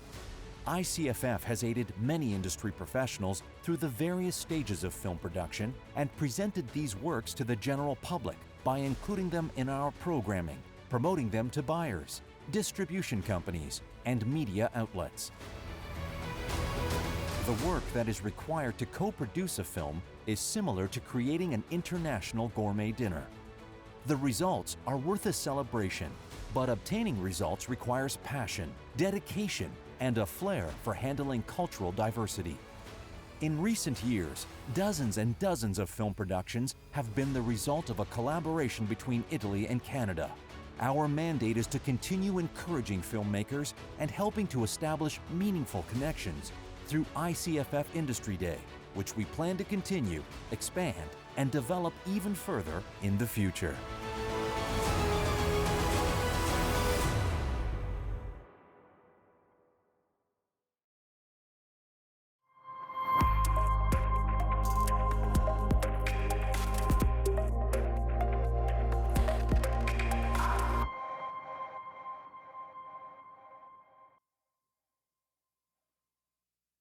To tell the stories of collaborations that we really try to help in any ways. And today to help me introduce the new collaborations that happened in the 2022 and 2021 and finalized in this year, we have a really incredible person in the panorama of the Canadian film industry and documentary industry. Rudy Buttignoli is an independent broadcast executive and moderator of documentary financing forums in Asia and in Europe. He is a guru in the documentary genre and distribution of films internationally. So I'm very honored to have Rudy Buttignoli with us today at Stage 10. Thank you. So much. Buongiorno. Buongiorno a tutti. Sono molto orgoglioso di essere qui, perché sono italiano. Canada is my adopted country. I'm pleased to be here for Italian Canadian co-productions. And Cristiano, we didn't rehearse this. This is I don't have people joining me on stage at any given time. They'll join us throughout the session because we have a lot of different guest panelists. But I thought, we've been sitting here for an hour and a half. I'm really happy I didn't have that second coffee. I don't know about you, but it's I do a lot of panels in Asia and Europe, and we gather together at the last minute, sit down, and don't have a lot of time to meet each other. And these things are really about collaboration and getting to know each other. So I'm going to take 1 minute. I hope you'll indulge me. I think everybody could stand up for a bit. Well, I think we need a stretch, right? We need a stretch, that's it. And while you're standing up, this is about collaboration. Why don't you turn to the person beside you or behind you and introduce yourself? Because meet somebody new. That's right. That's right. That's what this is about, right?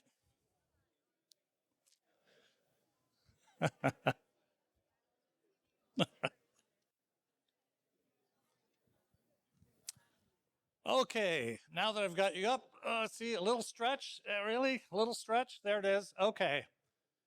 Isn't that nice? Now you'll remember their names, and at the next break, you can continue the conversation. Now if we can have everyone seated down again. This is the hard part. I always create a certain chaos. We have you nicely seated. Now I have to get you to sit down, please. Please take your seats. Take your seats, otherwise I'm going to start pointing you out. All right, come on. We have a lunch break, so please take your seats. I'm always scared about doing this because it's easy to get you up. It's harder to get you down. And when it's a group of Italians, unbelievable. At wedding receptions, my father and his friends would talk throughout all the speeches. Very Italian. So anyways, wasn't that good? That feel good? Okay. Again, I'm glad I didn't have that second coffee. Cristiano. of with one of the most important series that has involved Italy and North America, and has taken over social media with fans filming the reaction to the emotional journey that is this show. Of course, I'm talking about From Scratch, the global hit series that we have seen it for sure on Netflix, #1 in the US, and on the top 10 list in 84 countries. So, Rudy, I think that we have something to show. Yeah, well, the team here at ICFF, along with Nick Yanelli, Executive Vice President of Post-Production at Take Five Productions, had the pleasure of interviewing Tembi Locke. She's the writer for the series, but also she's the author of the memoir, a New York Times bestseller on which the series is based. And so he had a chance to interview her, along with the opportunity to talk to Giacomo Giannotti, a beloved actor of ours and a local fellow who plays the role of Giancarlo in the series. And I believe we have the interview right now. So if you could roll the interview, please.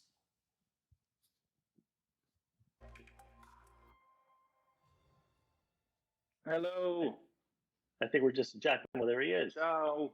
Ciao, Giacomo. How you guys doing? Good. How are you? So good to see you. Tammy, today, we're here to talk a bit about From Scratch, the global Netflix hit series that's launched a few weeks ago and #1 in the US and Canada and over 84 countries around the world. I don't know if everyone is aware, but the idea of actually From Scratch is a bit of your life story, as I understand.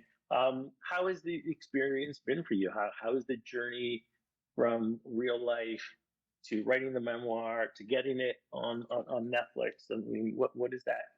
Yeah, thank you first of all for having me here and for chatting. I'm so excited to sort of talk to you today. And I thank you for that question because it has been really a life, it feels at this point like a lifelong journey because there's what I lived, right, which began when I was really 20 years old. So there's what I lived, there's what I wrote about in the memoir, there's what we wrote about in the writer's room, then there's what we shot, then there's what we edited, and now what's being shown, right? And those are all different versions of the same core story. And a part of what we wanted to do with the series was to hold that essence of that lived experience and try to have that travel from page to screen. And of course, now through, streaming into everyone's, TV, laptop, whatever device they're watching it on, but have it really connect at the heart level.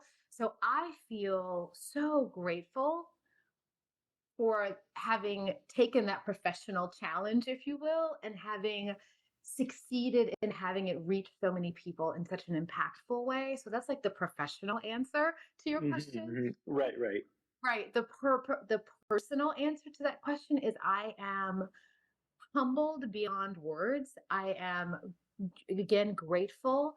And, there's no predicting anything like this. I could not have predicted if you talked to me 10 years ago, I couldn't have predicted that I'd even write a book, right? I was just trying to sort of put my life back together. And I wanted to kind of heal for myself by documenting what had happened, right? And I think I felt my heart expand. I felt that I was changing. I felt that the love was deepening. Right. And that's something I never expected. Even though, yes, it's very much my story. And as you said, my experience with Italy and with Sicily, it's touching a kind of universal nerve that is transcends just my one experience. And now it's into everyone's experience. And I think that makes me feel really, really good. Right. Giacomo, I'm going to turn to you in addition to playing Giancarlo in From Scratch. And you also recently wrapped playing the lead character in this new Italian film series entitled Diabolic. How is it working on both productions? Well, working in Hollywood for a long time, this was just like a really special treat to go to where I'm from and sort of be at my job, but be in Italy, very rare. it was just so lovely to be, walking to work and, seeing Tembi and Zinga and all the people that we worked with and Zoe and looking around and being like, I'm in my home country and I'm going to my job. Like it was just a sense of satisfaction. And it was interesting going from a sort of more American Hollywood kind of production that was obviously infused with Italian culture to a sort of true 100% Italian product. It's not really a big difference. It's like artists are artists all over the world. Like we're just trying to make a beautiful story and everybody really cares and is passionate and wants to tell this great big story. So, there's other projects that shoot in Italy and just kind of abuse Italy and just sort of use it as a backdrop.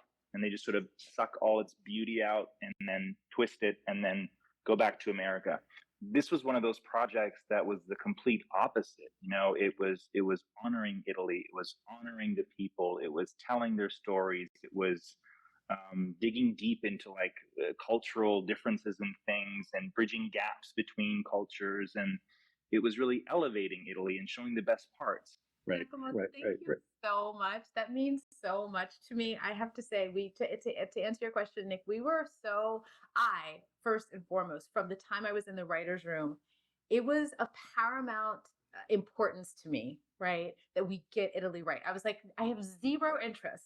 Like my late husband used to say, like when he would see an American film that had anything to do with Italy, he was like, oh my God, it's a polpettone. It's just like a giant meatball of like stuff.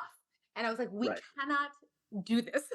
So in that way, we're acknowledging that we're both coming to the table with cultural truth. Right. What were the challenges making the series? Were there any challenges? I would say the biggest production challenge there was navigating Sicily, right? And so from a production point of view, and what I mean by that is navigating is just the geography of needing to shoot in 3 different cities. Everybody's smiling and nodding. and like small mountain towns and like moving your troupe, right? Moving the circus from point A to point B. Of course, lots of stairs. We were shooting across timelines. We were shooting block shooting. So we might be in one timeline of our story and then like later in the afternoon in a completely different timeline. So they were definitely some challenges, but everybody was game to find the solution. Yeah. And the crews there are amazing. We're just finishing up a pilot that just finished shooting in Sicily and the way they sort of all came together and for the 5 days that we're there, it's been amazing. It blew me away. Right. Yeah. Tembi, at some point, hopefully we'll see you in Toronto and you get to experience some of the wonderful cold weather that exists here. It would be my pleasure. I just thank you so much for both inviting me here today, just to be a part of this conversation. It's a unique honor for me to have been a part of anything that Italy is responding well to. I think that is just touches my heart. And when I hear from my small town in Sicily that everyone has cried, that they have gone to, al comune a parlare della serie, it's just like talk about it in the bars and this warms my heart. So I'm very, very honored. So thank you.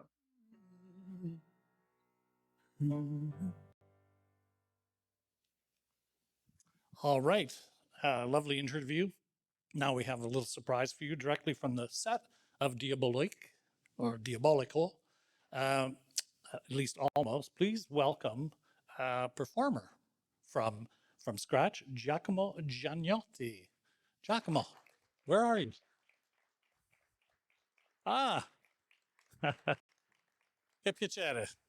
Benvenuto. Ciao. Ecco un microfono. Hello, everybody. Good morning. Nice to see you. So too close? Should I sit there? Well, no, we can. I'm never this close to a star, so it's not close enough. Actually, I did a bit of reading. I understand you went to school at Humber, Collegiate. I was confused as Harvard. No, not Harvard. Did I go to a different school? Humber, and before that, Cardinal Newman for the performing arts. Cardinal Carter. I'm getting my cardinals mixed up. You are. Okay. I hope I didn't do a bad cardinal on that one.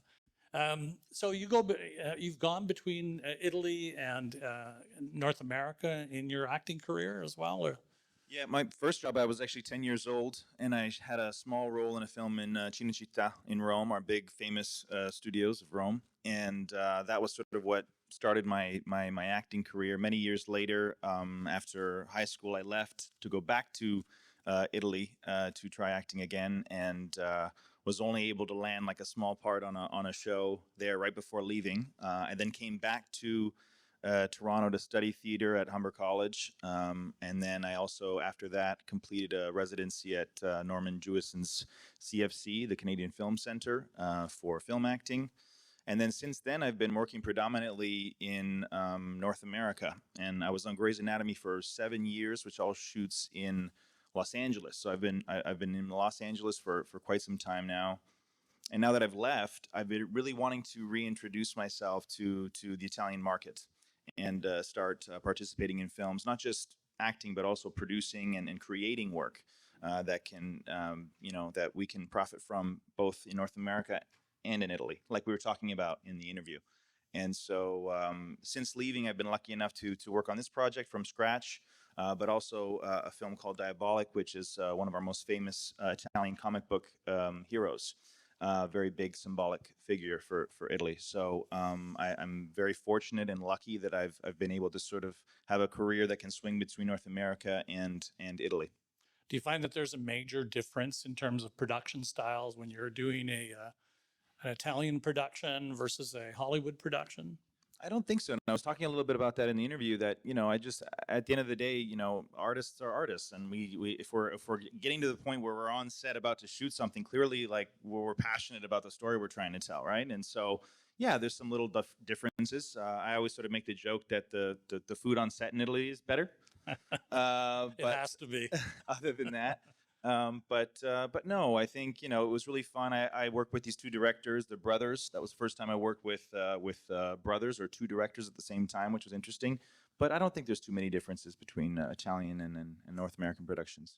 You don't find any different kinds of pressures coming from co-producers wanting different things on set? I was just thinking of the difference of Italians portraying Italy and North Americans going to Italy and portraying Italy. Well, I think on set there was a lot of sort of funny stories from my Italian directors sort of talking about American films that, are set in Italy and how they oftentimes miss the mark. You know what I mean? And sort of they feel underrepresented or misrepresented by the films that North America makes about Italy. Yeah, I find that too.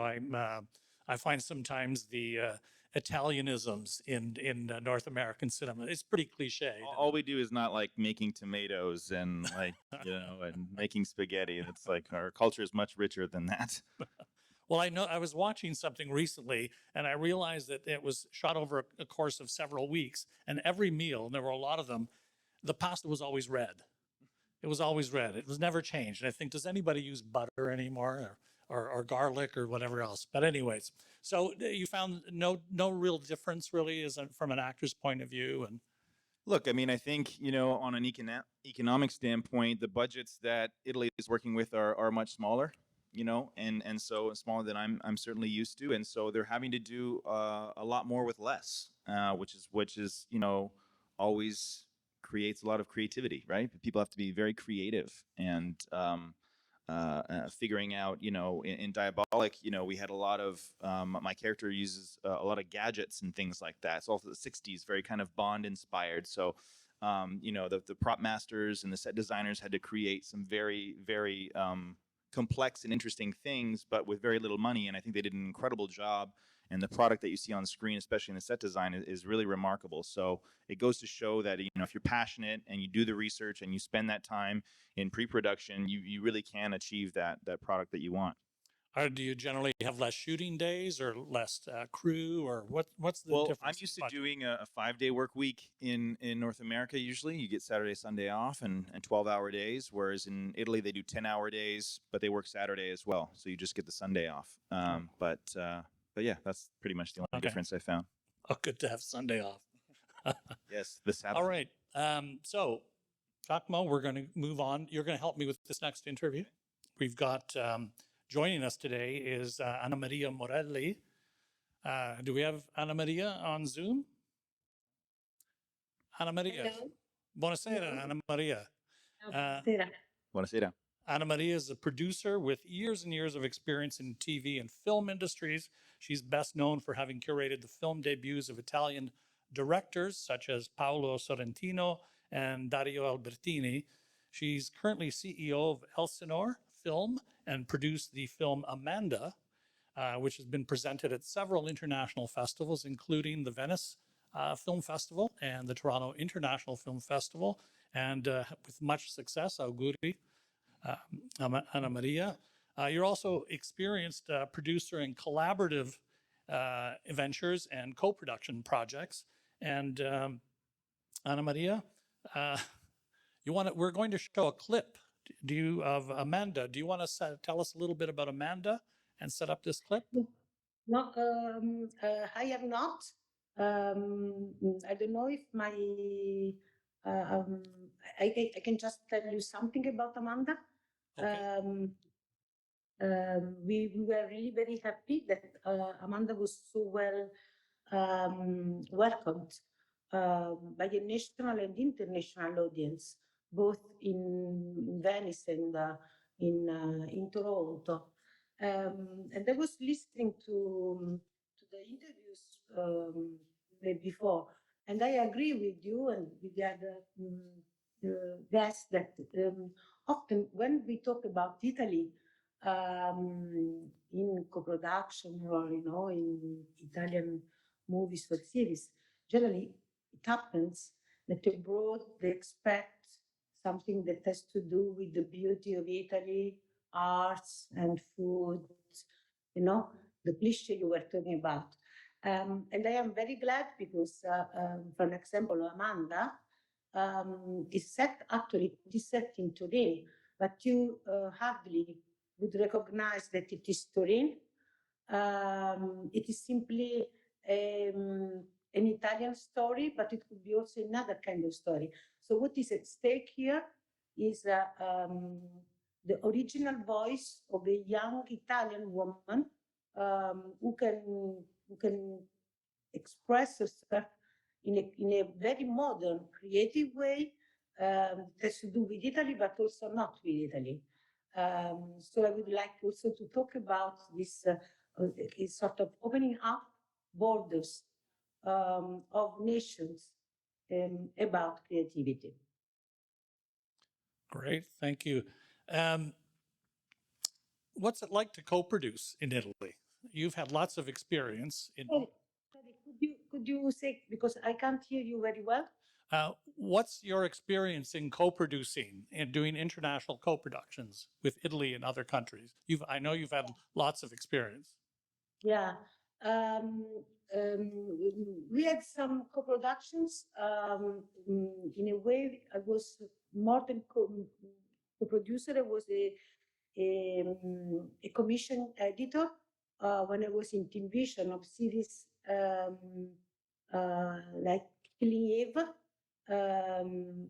And for the international stuff, we tried to co-produce with Tandem and Team Vision for a series that actually at the end we couldn't do it. Another experience I could tell you is about The Brilliant Friend. It was a co-production between Rai and the Team Vision and the English people and so on. My experience at the moment is more on developing with the French partnership more than American, because at this moment I'm developing with the Studio Canal. We are working on some Italian series we hope can really travel abroad. I really think that what is important, because when I started to work so many years ago, I remember that the idea at the base of co-production was to have, I don't know, an Italian actor, an American actor, a German actor, we call it a sort of international acting co-production. But now it's not like this. And I am really happy because I think that we are able to create films or series in which people work together, not only because of the nationality of the talent, but because the stories together can grow up in a different way. That's a good point. Giacomo, do you have a question for Anna Maria? Anything you'd like to ask her? Well, no, I just like that point that she said in terms of that it's not just because we're both funding this thing that we're working together, but there's actually a real, organic tie between our countries and the stories that we're telling, which will only be enriched by having these two different countries and producers from those countries working together. So I really appreciate that point. Yeah, it's interesting. It's moving away from what used to be the Euro pudding model, right? Where you got people from all different territories, put them all in the same film, hoping that it would sell internationally. I think the market's changed considerably, hasn't it? And the audience has changed as well. Yeah, it's become much more sophisticated. Yeah. Anna Maria, what are the advantages in international co-production from your perspective? I know that that with France, there are a lot of national funds that you can access. But are there other advantages to co-productions from your perspective? But, of course, from the European point of view, an example, if you are, but these are things that I think a lot of colleagues that are also there, they can tell you. For an example, you can have access to some funds if you are more than 3 countries involved. And this is for an European fund. Also in Italy, you have, for example, Lazio International, but maybe there are some guests there that we also can tell that. It's very important because if they imagine at the same time, and I like the word that was used before, the organic collaboration between at least 2 people. So in this moment with the European funds, some national funds, and of course, as everybody knows, there is in Italy the tax credit that is a very good financial help to make films, feature films and series. I think it's a very good moment for people to cooperate because also the funding of the projects are much easier and they are sustained economically if you are more than one nation involved.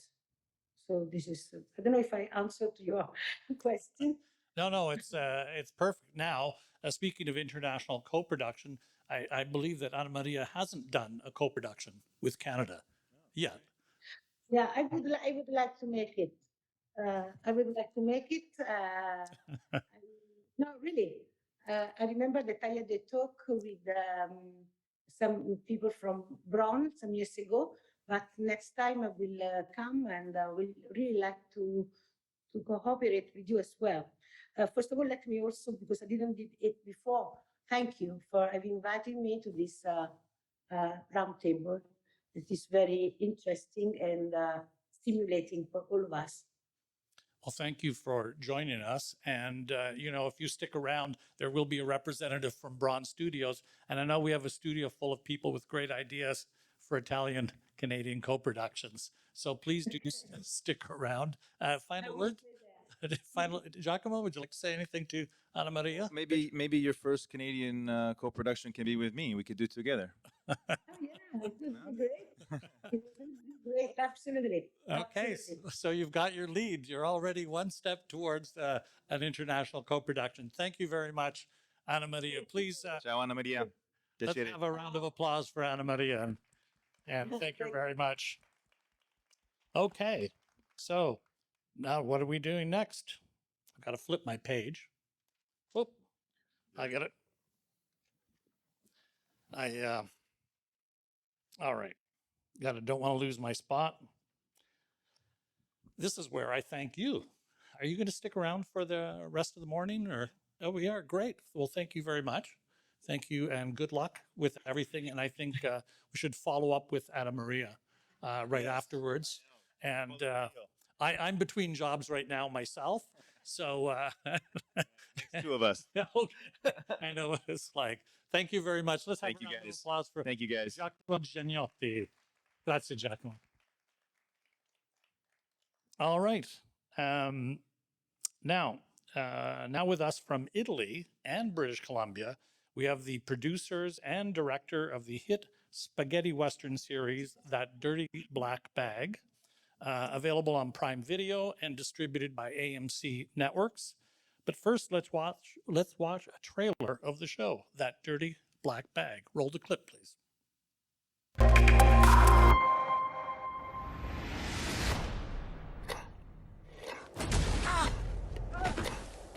I'm looking for a fella carries a Bowie knife with an eye carved into the handle.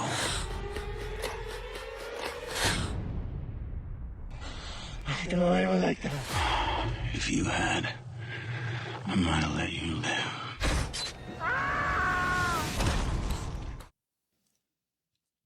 Oh, that was a short clip. Okay, caught me by surprise. All right, joining us, three people from this production are joining us on Zoom. The first is Stephen Thibault. He's the Chief Operating Officer of Braun Studios and producer of That Dirty Black Bag. Stephen, welcome. Nicola Serra, co-CEO at Palomar and producer of That Dirty Black Bag. Welcome, Nicola. Hi. Ciao, very nice to share this morning with you. And Mauro Aragoni, director of That Dirty Black Bag. Let's have a round of applause for our new pitching panel. Hi, guys. Hi, and here interpreting for Mauro Aragani is Carlo Cohen. He's the director of programming at the ICFF and university professor of Italian studies. Thank you, Carlo. I don't know if you're on screen or not. All right. Glad to be here. Great. Thank you. Welcome, everyone. Let's see. Do we have you on Zoom? Okay, Stephen, the first question is to you. And the question is, what drew Braun Studios to this production, to this series? Can you hear me? Yes, we can hear you. Okay, good, perfect. So one of my colleagues, David Davoli, who has moved on to bigger and wider pastures, he and Nicola struck up a conversation at some point in their travels, and so they became enamored with this project, and so David brought it to Braun, and in his role as our president of television at the time, and that's how we came together. And were there particular incentives in the Italian-Canadian co-production scheme that made it attractive to you? Technically, we didn't do it as a Canadian-Italian co-pro. We just happened to be Canadian and they happened to be Italian for this particular production. But, you know, I have done quite a few international treaty co-productions in my time as a Canadian producer. Clearly, this would have been one of those that could have fit that process easily. But one of the things that we really wanted to do is capture the essence of this project as a true spaghetti Western. And so that's why it was created in Italy and not in Canada. All right. And Nicola, how was working with Braun Studios from your perspective? Do you want me to translate that? Be nice. Mauro? Be nice. Be nice. We know each other since a long time, so, you know, I cannot say lies at all. No, it has been great, and it's been a very long journey. Oh, you've just cut out. Your image froze. Nicola, are you there? Is it okay now? Yes, we can hear you. Yes, please. Yeah, maybe the connection, sorry. All right. I was saying that we had a really great journey together. We the structure of this project is a little bit different because it's a project that was immediately thought for the international market and for US. So the first partner we sold the project was AMC. It was already in English language, so it was a very particular structure. We partnered on the basis of a very strong script. We had the privilege to work on the writing phase for 2-3 years. It's not common, obviously, but with this privilege, I think we did a very strong job in this kind of creative moment, and this gave us a strong advantage. So on the basis of this script, thanks to the idea of Mauro Ragoni and the work of him with the other writers, we immediately have been able to convince from an artistic point of view and to involve great talents, to involve obviously Bron on the project. And we started to create the production, to think about the shooting that we split in Italy, Morocco, and Spain to create a unique universe. So, from my point of view, when you have a great writing, you are already 70% on your path. And we had this kind of privilege. So everything started from there.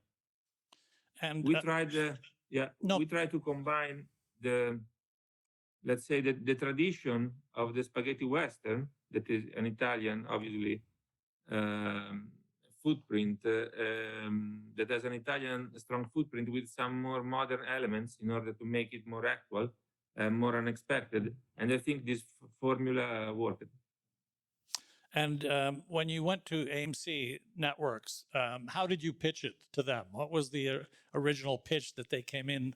Obviously enthusiastic, they came in right away. I think once more it was the writing. So we basically sent them all the scripts because we developed all the scripts. We were very confident. We cannot do this all the times, but this time we were very confident. So we completed all the scripts. We sent to them, and also we had a great cast attached. Dominic Cooper, Douglas Wood, Travis Fimmel, Neve Salton. So, the package was very convincing, but once more was the script, our key tool. Right. Well, that's quite a convincing package. So how did you finance the development, the writing of the scripts and the development of the package? Another time, this is quite unique because we financed it by equity. So it was Palomar and Bron. Oh, equity financing? Yeah. So our own companies financed all the development. And that's why we had the privilege to have some time to work and go a little bit deeper in the writing phase. And this gave an advantage later on in the path. Great. So it was equity. Yeah, that must be fantastic not to have to go chasing around funding, just getting the investment. Obviously an attractive pitch package for the streamer and the platform. Yeah, it's fantastic, and sometimes you don't sleep really well because it's very risky, but it's fantastic. Great. And Mauro Ragoni. Hi. Hi. Mauro, do I have to translate all this in English, or is it okay for you?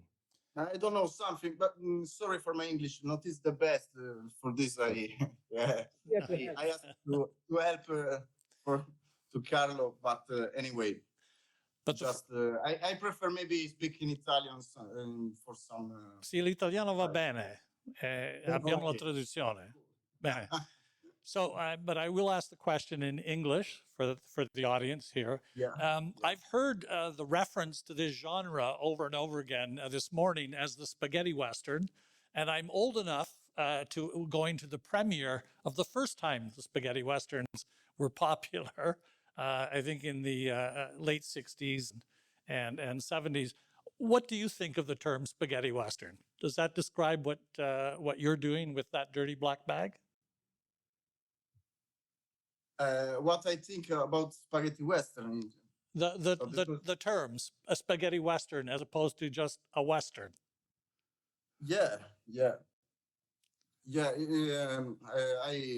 I agree with you. It's a very old genre, and the thing of the dirty black bag is strange because born from a horror movie.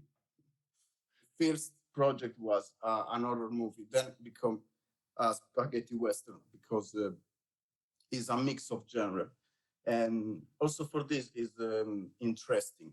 And I think also the first spaghetti western of the world was like this. Sergio Leone was create the spaghetti western with a lot of violence and a lot of very real violence that in the western in the past was not really violence. So anyway, now the western sorry, I go Caro, sì, sì, se preferisci parlare in italiano, abbiamo un traduttore. Davanti. It's difficult. Sì, sì, capisco bene. Yeah, ok. Quindi io sono molto giovane per fare spaghetti western. In realtà io ho amato gli spaghetti western grazie a mio padre, perché me li ha fatti vedere da quando avevo 9 anni. Quindi sono cresciuto con gli spaghetti western ed è molto strano fare questo genere per un ragazzo, diciamo, della mia età. Ma li amo proprio per questa, per il realismo che hanno e la crudeltà che hanno quando si affacciano sulle storie. Ed è la cosa che ha fatto del genere il loro tono. Insomma, la cosa assurda è che comunque quando io ho iniziato questo progetto con una serie web che ha vinto dei premi a Los Angeles e ha avuto interesse, e ringrazio tantissimo Nicola Serra e Carlo degli Esposti per questo, di sviluppare una serie internazionale. Ma all'inizio eravamo da soli, eravamo io e gli italiani. Sì, adesso abbiamo bisogno di traduzione da Carlo, gli spettatori. Okay, so I don't. Okay, you. I am very young, so to make a spaghetti western film, actually is a genre I have really loved, and I owe that to my father. And since I was 9 years of age, he brought me to these films, and so I grew up with these films in me. It is quite odd because I love them because of their realism and because of the cruelty shown in these films, in the stories. And this is what also, establishes the tone of the entire genre. It might sound quite absurd, but I started with a web series which got awards in LA, and for that I'm really, really grateful to Nicola Serra and Carlo degli Esposti, because we started alone. We started the project really only us, and then it developed, of course, and we are waiting for the next round of. È magicamente diventato quello che è adesso questa serie internazionale. Insomma, siamo felicissimi. Io sono onorato di questo, di quello che abbiamo fatto tutti insieme. Con Nicola lo diceva prima, ha unito grandi talenti da PJ Dillon, Marcello Izzo, Silvia Breul, Fabio Saladini, tutti gli attori, Travis Fimmel. È stato grandioso. E girare soprattutto il mix, siamo riusciti insomma a fare quello che lo spaghetti western è di base, e infatti siamo andati a girare, non c'è spaghetti western perfetto se non lo mischi con la Spagna, l'Italia, l'America, in questo caso il Canada, ed è stato fantastico girare negli stessi set di Sergio Leone, omaggiarli in qualche modo. Bene. Carlo, traduzione per piacere. Well, so that was really magical. We were so happy. We were all very, very happy. And I'm really proud and honored to have worked together on this project. Also because of the great talents we managed to recruit, the actors, and of course, all the names of the actors have been been acted, of course.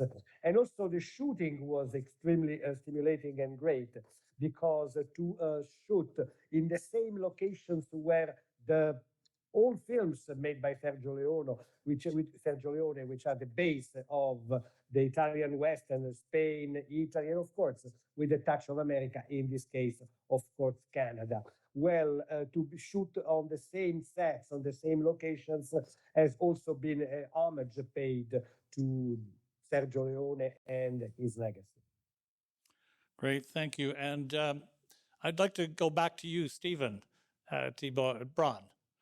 Stephen, you obviously were asked to invest upfront on a whole set of scripts before getting an order from a platform. What was it about Palomar and Nicolo and Mauro that made you take the risk on commissioning a whole set of scripts, investing in them? Well, it really does go back to the scripts. It's the same thing Nicola said. It all starts with those scripts. They were incredible from the beginning, and when you get a script of that strength and you can leverage quite a few sleepless nights in putting some of your equity into that, because you know that they're going to pan out. It was a very, very strong package. On top of that, we felt that based on the scripts, we could really get some extremely strong talent, which we did. So yeah, it was kind of a no-brainer if you want to put it that way. And how involved are you or Braun Studios in the development of the scripts themselves? So the Nicola is our primary producer. He led the whole charge with his incredible team, obviously. And I know that Davoli, David was part of the creative side alongside with Nicola in some ways. So, you know, for the most part, I would say that Palomar was the primary and the driving force behind the scripts. It originated with them, and we came in a little bit later after they've conceptualized. So a lot of this has to do with the fact that you trust Palomar and you left them to be the lead in developing the scripts. And so it's your comfort level with Palomar? Oh my God, yes. So, I mean, ironically, I was just at a different festival this past weekend, and one of the big questions everyone kept asking about co-producing was, you know, how do you get into it, and you know, how do you trust a second producer, and with, you know, assets that you're on the line, that your company's on the line for as well. And the truth is, if you know, you have to treat it very much like a relationship, and you need to do it pretty quickly and learn about each other fairly quickly. And that the ability for you to trust your partner to do what they are really good at is paramount. So in this case, Nicola and Patricia they have an incredible pedigree in film and television, and so it was a no-brainer. And had you done work with Palomar before, or with Nicola? No, this is our first time dating. But how did you meet? Keep dating. How did you meet? How did you meet? Nicola, how did you meet David? Because that I don't know. I think we met somewhere, I think in France, in Cannes maybe, and we spoke about this passion for the spaghetti western, the project. And I think it was very important, the collaboration. First of all, it's a very fair partnership, it's a 50-50. So everything was shared 50-50 from an artistic point of view, from a financial point of view. And the fact to have Canadian partner with a more, let's say, Canadian-US angle for the taste of the audience was very important, because we worked on the first scripts with this kind of attitude, trying, you know, to check all the boxes, and this kind of filter for us was also very important in the editorial phase. So I think it was a really good combination from the beginning. Right. So the fact that Braun was Canadian and have their finger on the, you know, the pulse of a North American audience was really important to you. Absolutely. And we used this kind of experience during the finalization of the scripts, and this was very important to get to the final result. And I think vice versa, right? It's also important to not be making an American project in Italy either. So keeping that truth of the spaghetti western and the tone is extremely important for that project. And so finding that balance is really what we tried to do. That idea of authenticity has come up several times this morning in terms of using Italy more than just a backdrop, but really absorbing the culture, incorporating it into the very fabric of the film. So, Nicola, you decided to invest in all the scripts before getting an order from a platform. What kind of pitch did you get from Mauro that convinced you he was the right person and this was the right project for Palomar? It was a very simple meeting during the lunch, and he told me about his idea. He showed me some elements of his web series, and we started to think how to also to do. It was like a chain of enthusiasm. You start to talk about one thing and then another and then another, and suddenly you realize that maybe you could do a TV series from that first seed. And so it was very normal meeting in a Roman restaurant of 2 hours, and we started from there, involving other two great writers. Yeah, maybe some wine helped too, but wine. Do this crazy. Maybe too much wine. Never too much wine. Obviously, just enough wine. Yeah. No, but yeah, was there was a mutual understanding from an instinct point of view, and this was the basis of our collaboration. So, Mauro, that meeting, what did you go in to pitch Nicola specifically on this series, or did you have a whole bunch of ideas that you had on your mind? Sorry, Carlo, can you... Sì, sei eri preparato all'incontro, te lo sei preparato prima oppure... No, never. Also this this meeting, I not... no, every time I prefer the nature for speaking. It is the best for me. Yeah. Never... And can you remember what the pitch was? How you went in there and what it was that you pitched? Did you just go in and say, I want to do a spaghetti western? Or did it change over time? Come sei andato all'incontro? Cioè sei andato lì direttamente, voglio fare uno spaghetti western, oppure ci sei arrivato, diciamo così, da lontano, se vogliamo, insomma. No, Nicola want to do a spaghetti western. Was interesting to do a spaghetti western, but anyway, I arrived from an island in Italy, Sardinia, and I arrived with my t-shirt. He showed me his web series, his mobile phone, and I told him it's great, but I think we can do a little bit better, maybe. Yeah, true. Absolutely, yes. So how much collaboration went on between you in terms of developing the script? Quanta collaborazione c'è stata tra voi nel a lot with migliorare from the script, from the beginning. He trusted me from the beginning, and so was a long road together, and beautiful for me, also for my life, and was a really good experience. Anyway, from the beginning, we chose together also the other writers, Marcello Izzo and Silvia Abreu, and we create a crew. And maybe in 3 years, we finished the script. Nicola, how many times? It was a lot. Let's say there was a long phase of brainstorming, 6 months, that, again, is not usual. And then in 2 years and something, we completed all the scripts with 3 or 4. We also included an Irish writer for a final polish for the language and the dialogues, because obviously no one of us, most of all, no one of the writers, is a natural English language writer. So we needed this kind of final help too. So it was a big team at the end. Will there be a season 2? We are writing, so we'll. Are you investing in this writing on your own again? Not 3 years. This time. No, not 3 years. A little less time this time. Yes. But yes, we are investing in the scripts ourselves. Yeah, it takes, you get less time to do the second series. Well, we're just about up for time, and I want to thank Stephen, Nicola, and Mauro. Would you please join me in giving them a round of applause? Grazie. Thank you. Grazie Thank you so much. mille grazie. Grazie, ragazzi. Buonasera. Buonasera. And good morning to you, Stephen, out on the West Coast, my hometown.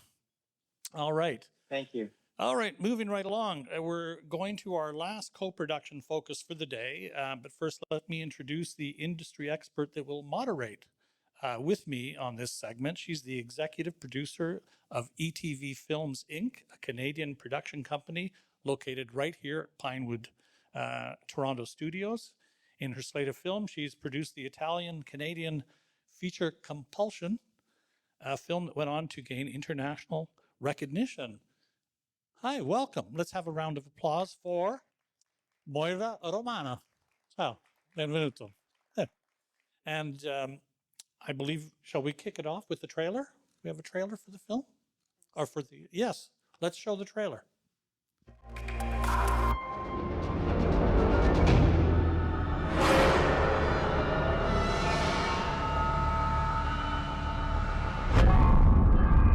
It's all a lie, piccola.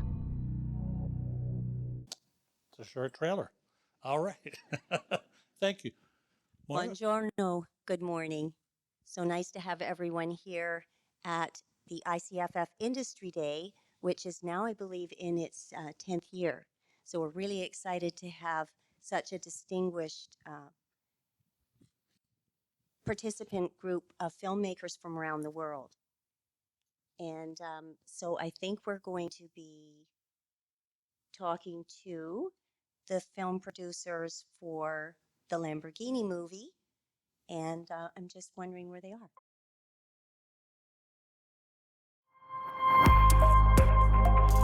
There they are. Let's welcome them onto the stage. Wow, I'm surprised.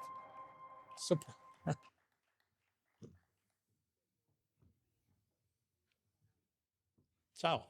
Ciao, benvenuto. I'm surprised that you're here. Good to see you. Big fan of your work. Hi, welcome.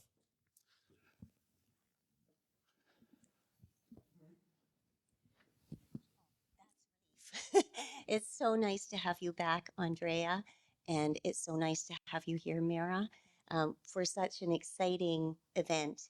And so Andrea Ervolino has been here many times, and he's one of our superstars, actually, having really been a part of ICFF since its launch, and that would have been over 12 years ago, and now risen to great heights as an international film producer with Ambi Productions and Lady Monica Bacardi. So congratulations, Andrea. Thank you very much. And it's a pleasure to be here. So Back at home. I'm back at home. I'm going to jump right into the questions, and I'm going to start with you, Andrea. So how did this production opportunity come to you, and why were you interested in doing this movie at this time? You know, the unique thing is this movie, the production started actually here, because I was here in Canada, and one person who worked for my office here at that time, he told me, oh, you know, there is a book wrote by Tonino Lamborghini and about his father. And I say, I didn't know about this book. So this is a sad thing that Italians from Italy, we don't know about something which people then outside of Italy know.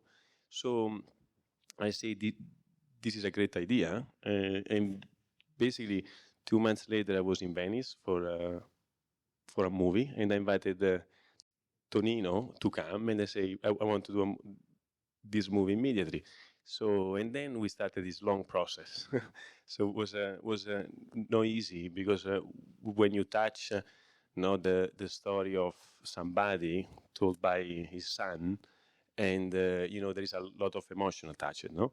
And so you want to do a movie which is real, so which is the real life, but also you don't want to offend the family in the same time, and because sometimes in a big family it's easy to touch things which they don't like, but maybe in a movie you have to do, because you need to make a good movie, So the good thing is when Tonino watched the movie for the first time with me, and I was next to him, he was all the time crying. I say, okay, this is a good thing. and and in the end, he stand up and he say, perfect. I don't have anything to say. And, because a few years before I had done a movie about Andrea Bocelli, and when Andrea watched the movie in the way he could watch the movie, we had a lot of notes after. So I was really happy that came out a good movie, and Tonino says 95% real, so it's the real story. So that's it. So the movie was born in Canada.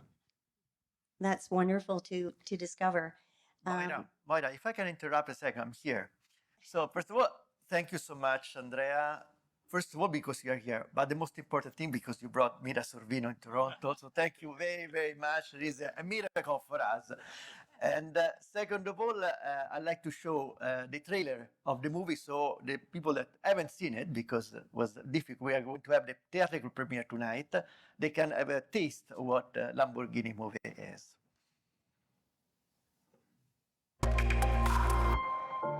The world has changed. I want the world to never forget my name. Our name. Signor Ferrari, in my opinion, you make the best cars in the world. But with all my Ferraris, there is a problem. The clutch. I have a solution. If you consider a partnership, Ferrari, Lamborghini. Go back to your tractors, farmer. What are you thinking? Thinking of a car that doesn't exist yet. One that is as strong and powerful and as unforgettable as the bull. I'm going to build it. How long will it take? Can't be done. If it doesn't work, we'll lose everything. You want me to be like everyone else? It's not impossible until we fail. In 6 months in Geneva, people will be looking for the next Ferrari. What they will find is the first Lamborghini. That's something new. I don't know if this would work.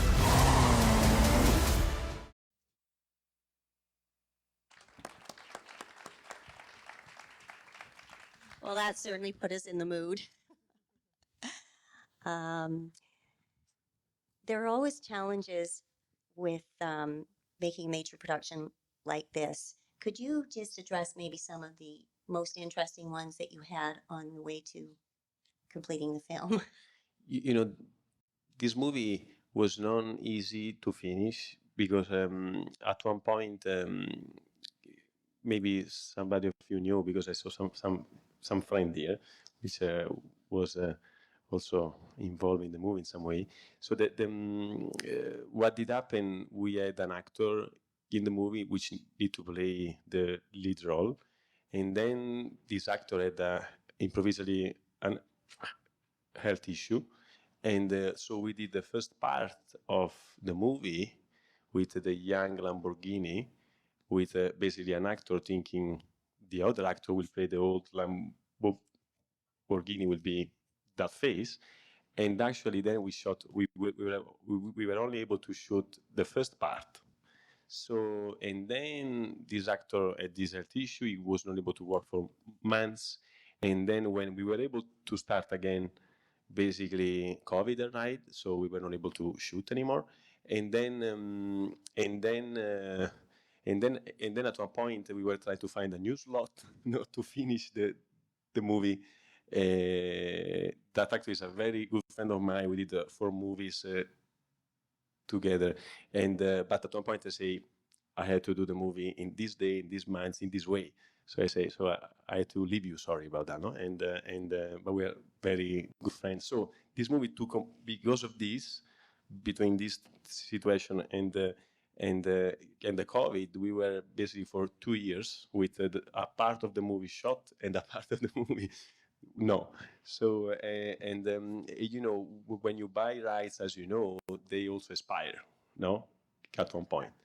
And if we didn't complete the movie in a specific time, then the right expire, and something happened. So you know, this was not easy at all. But in general, it should be much more easier, no, than this thing. Financially, you know, I like to do challenging things, you know, things which are very difficult to put together, because like, as you know, in the independent industry, when you produce a movie, if you start put a lot of equity in movie, you take a big risk. Many times maybe you are not able to recoup the money after, maybe you can recoup the money after a long time. So financially, when you do a movie like this, or we did now recently another movie about the Ferrari life story, which cost $90 million almost. And so, you know, this type of movie are not easy because the risk is super big. And now big company, the Universal, Disney, they can do movie for basically hundreds of millions, and they can do a mistake eventually. We cannot do that. $100 million mistake can put our company in a very difficult position. And I did 85 movies until now in my life, and sometimes I did a mistake. So do a movie like that.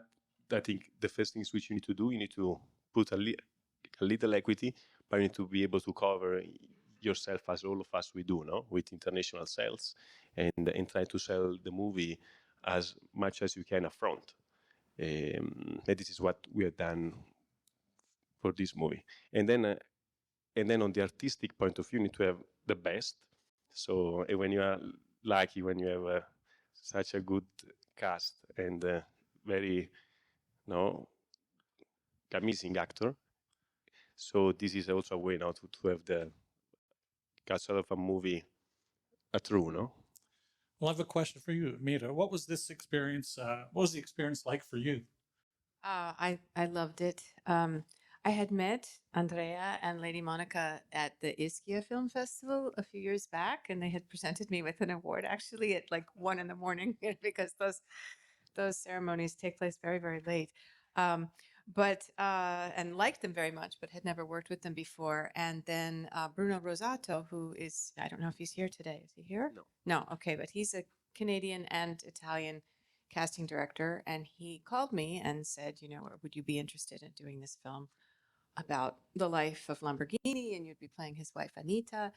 And I read the script, and I liked it a lot. And Anita's not a huge role, especially because it's divided into young and old, but she's important, and I think she is the kind of balance to him and kind of his Socratic gadfly. And you also, there's a feeling in it to me of the scenes between Anita and Ferruccio that it's like the classic Italian marriage relationship, fraught, but there's love and passion, but there's a lot of problems too. And I loved playing that. I felt like I was in almost like an old movie, like an old Sophie Loren movie or something. I loved that. And working with Bobby was great. And working with sweet Frank Grillo was fantastic. He's really a wonderful guy. The interesting challenge was because they had already shot the young characters. So I was taking over a role that had been originated by a young Italian actress. So I actually had to seem like I was the grown-up version of her rather than the other way around, which usually would have been like the main older characters be cast first and then the young person be cast to match the older person. So I asked her to record my lines without any performance, just so I could hear her particular accent, because my voice had to sound like hers, which was interesting because her Italian accent was very different from any that I had ever played or heard, and was very small actually, because I'm sure she's an actress and works to get rid of her accent, but it was a fun part of the challenge working with Bobby was wonderful. He's a wonderful actor's director. And being in Rome was like icing on the cake because, you know, being an Italo-American, I just love living and working in Italy. It makes me so happy. And then after we were done shooting, Andrea was very kind to actually sort of send me and my husband on a little trip to one of the areas that my forebears are from in Molise. And we drove to 2 towns in Molise, Casa Calenda and Santa Croce di Magliano, and found some local guides who knew the history. And actually, I already had some information about my family. And we ended up being able to see the house that my great-great-grandmother died in and that my great-grandfather was born in that I knew when I was a little girl. And it was very emotional. You know, we have relatives still in Napoli, but in Molise, that was kind of undiscovered country for us. And I was so grateful that you encouraged me to go on that little route finding trip that was happier than the one in White Lotus, if anybody has seen the latest episode. Mira, I was going to ask you, did you have an opportunity to get really close to the Lamborghini, go to the factory, and what was your research in that world? Well, I mean, we built a Lamborghini factory. It's not the real Lamborghini factory. I'm not even sure that the original one still exists. So, you know, I don't know if people know that, you know, the company changed hands. We see that in the movie. You know, it's part of his journey. And so, no, I did not get to go to the real Lamborghini factory, which would have been really fun. But yeah, I have a great admiration for the cars and the artistry. You know, and I think that one of the things the film encapsulates is that uniquely Italian spirit of great artistry, of doing something with your life that really will, you know, live on past you. You know, this nobility of the art, of the work that I believe my father gave me. You know, there was always this incredible dedication to the craft of acting that if you really did it with your whole heart and all of your work and your research and your, you know, being true in every moment, that it was elevated to something noble. I mean, there was a concept of having to do something noble with your work.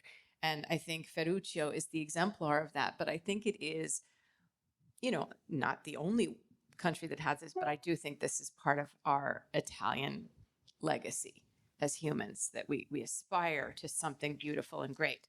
Whether we hit it or not is another question. But Ferruccio's story is a man who pretty much will give up anything for that.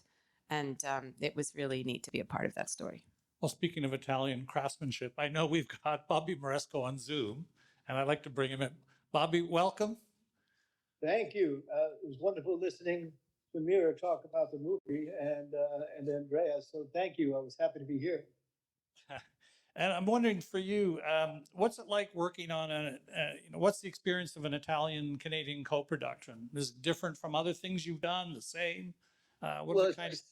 It's my second movie with Andrea and shooting in Italy. You know, I think the big difference is you find out that there's very little difference. You know, we're kind of predestined to believe that the best crews in the world are New York and Los Angeles, and they are certainly good crews.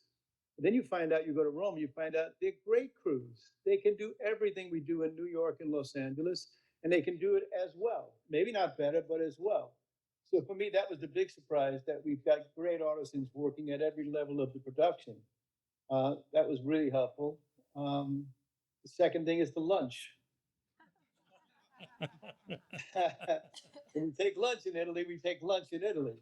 So it was a bit of a surprise. But it turns out to be, again, something that works very, very well. You sit down for an hour, you know, even though you're doing some work here, you're doing some work there, you're enjoying an hour out of your day, which we never do anywhere else in the world. That was pretty great. Those are the two main differences, except that, like New York, if you go to shoot in Rome, you can point the camera in any direction and get a fantastic shot, which is very, very unusual. You know, there are only certain cities in the world where you can do that. New York is one, London maybe, certainly Rome, and a couple of others. Do you have a lot of experience doing productions in Italy? Well, this is the second I've finished. Andrea and I are working on putting together one more next year. That would be the third. Could I just ask you, tell us a little bit about how you focused on the look and the feel of the movie and what you wanted to emphasize in order to cover from 1945 to, I'm sorry, who's that talking? sorry, this is Moira Romano. Hi, how are you? Hi, good morning. So I couldn't hear the question. Would you hand it over to ask again? Yes, I was just wondering if you could tell us a little bit about developing the look and feel of the movie and bringing it from 1945 up into the later decades. Well, the really smart thing that Andrea did and the production company is while I was doing my research, they brought me out there for a couple of weeks and brought me up to Cento, brought me over to Bologna, brought me down to Rome, where all of these things actually took place earlier, but they took place. So seeing all of that created in my mind something really, really special and unique. I knew what I wanted to shoot to and write to. So that was really helpful. And then speaking to everyone who remembered Ferruccio, including the great Tony Rennis, getting specific thoughts from them on who he was, why he might have been who he was, why he might have done what he did. And then speaking to Tonino and the Lamborghini family is irreplaceable. And all of that fits into what you eventually think of as the look of the film and the reason for the film. So those are the big issues. And then, of course, there's this look, we all understand what happened with Italy in the 1950s and movies. The world is indebted to it. So you can't just deny it. So there was a certain, when I talked to my production designer and my DP, I said, look, we don't want to try to copy anything. We don't want to try to live up to anything, but we can't be unaware of the fact there's a certain look that people remember of Rome in the 1950s, and we tried to be true to that. I hope that answers your question. Fabulously. Apart from Ferruccio Lamborghini, why did you focus on the characters that you did? I'm sure there were a lot of other characters you could or couldn't have included. So expand a bit on that, please. When you're doing the research for a movie like this, Andrea comes to me and says, I'd like to do the story of Ferruccio Lamborghini, which is a nice big idea. But then you have to find out, well, what is that story? So doing the research, somewhere along the way, it occurred to me that, oh, I understand. This is about someone post-World War II who encapsulates what the country was going through, meaning we were moving from a farming to an industrial nation. And he saw that coming, and he decided to disappoint his father, his family, his brothers, and start something new other than farming, which is all they had ever known, which makes him a visionary. And if he's a visionary, he's probably somewhat of a genius, which he proved himself to be. Now the question becomes, if you're not a genius like I'm not, how the hell do you get into the mind of a genius? Then you examine other things in that question. And the big one is, well, if you're a genius and you go after things that nobody else sees, what's the price paid for chasing dreams that no one else sees? And then you examine who are the people that have to pay the price for this person in their lives whom they love. And of course, Mira understood that completely in addressing the role of Anita. And because she, I think, her character pays a huge price and eventually decides not to pay it anymore. Lamborghini himself pays a huge price. The Lamborghini family pays a price. And the question that we end up with at the end of the movie is one that's expressed by the son, Tonino, is it worth it? And that's the idea that started to form in my mind in the writing of it. And so to answer your questions, if that's the idea that you're playing with in the writing, then those characters who are involved in the paying of the price for having someone in your life who's a genius, that's how you develop those guys. Make sense? Absolutely. And so back to Mira for a minute. What sort of research were you doing to try and bring this wife into reality?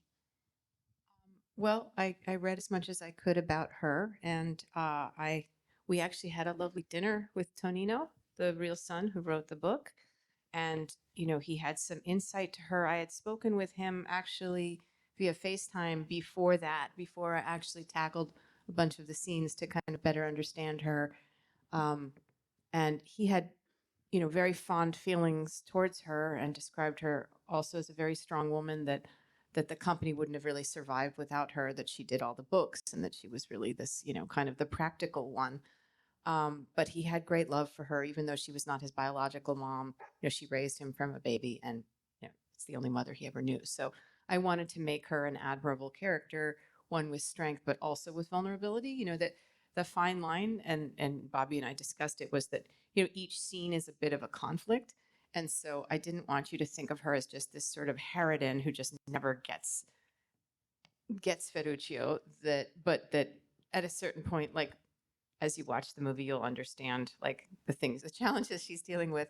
And at a certain point, the measure was full. And so that you have a build from your first scene where they have a kind of a conflict over the father not really paying enough attention to the son and dealing with his failing grades and everything. But she's trying to be charming. She's trying to do it with honey rather than vinegar.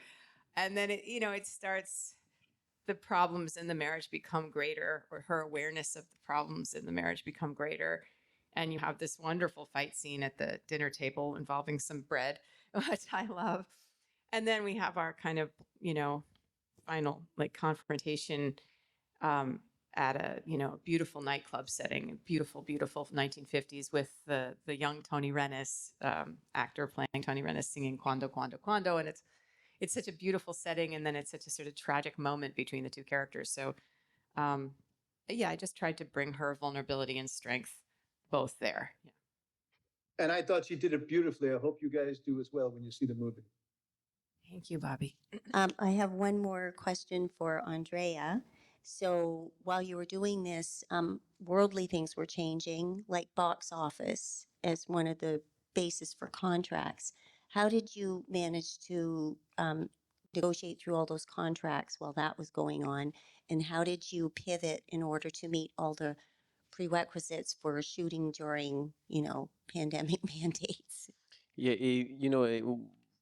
this movie actually from day one was thought to be a movie for streamer and cinema streaming. But because we know now, the day-and-date distribution model in US they started is becoming now a normality a little bit everywhere, no? So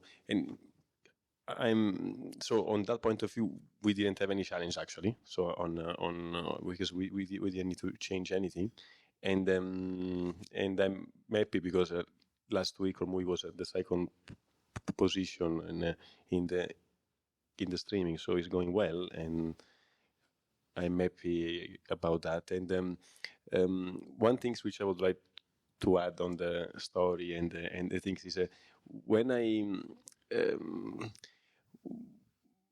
when you are young, you start work early, you start do some gift to yourself. So at one point in my life, I bought a Ferrari for me, and I thought, and people was asking me why you didn't buy a Lamborghini. I say, I don't know, And then when this movie came and I started to understand the story, about the man behind, and I say, wow, I'm more a Lamborghini guy than a Ferrari guy. So then by learning also the story of Ferrari, also he have an amazing story, but I appreciate the car via the man, and I think for all of us, which we have a dream, women or men, I think it's a good example to see how how much you need to believe on something also when things are going not well, because you will see in the movie it's so much challenge, and Candy's wife was telling, no, you should not do that. So in the family also, because of course his wife was super worried about, and in fact she was right, because she lost his company. A strike came, and then he sold his company. So the point is, for me, doing this movie is and watching it again over and over, like tonight again, give me more power the day after to go to work and say, okay, now I want to do something bigger than yesterday, and I believe I can do that.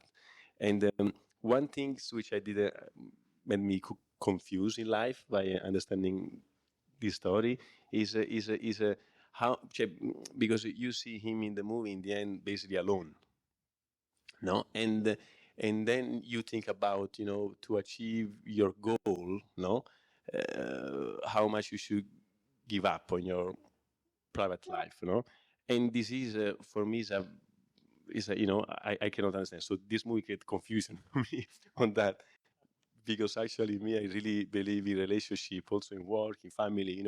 I'm very Italian, old-fashioned, no? So I think it's a very good movie to watch. Also because of that, it's a life experience for all of us.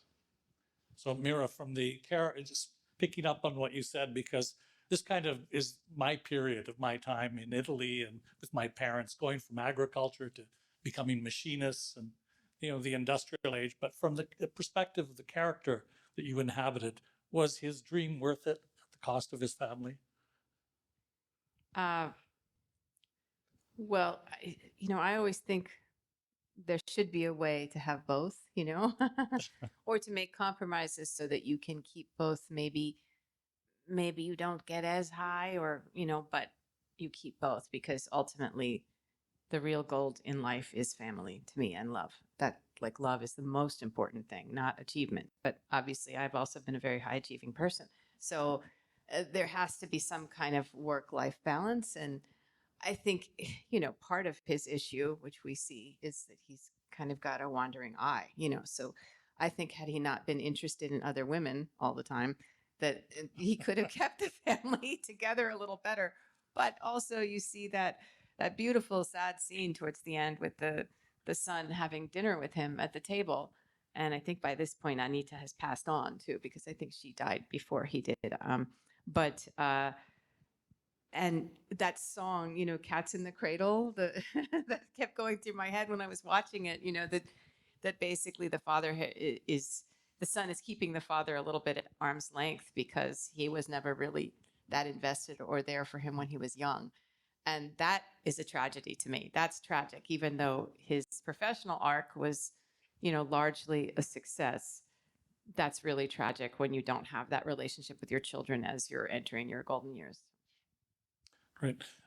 Andrea, will you keep doing Italian-Canadian co-productions? Yeah, this is one of my goals, yeah, is absolutely. So if you have any movie, let's speak about, no? All right. So you're open. The Lamborghini is having its premiere at the TIFF Bell Lightbox this evening.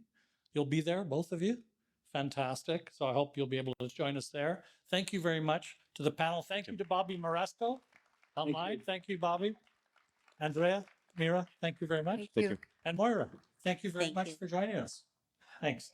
And thank you, Moira. Thank you, Rudy, to moderate this panel. And of course, again, thank you, Andrea, for the mission that you decide to have to unite Italy and Canada, US and Italy. And this is exactly what is the mission of ICFF. So thanks again, Andrea Iervolino, of course, the superstar Mira Sorvino here in Toronto for the premiere tonight.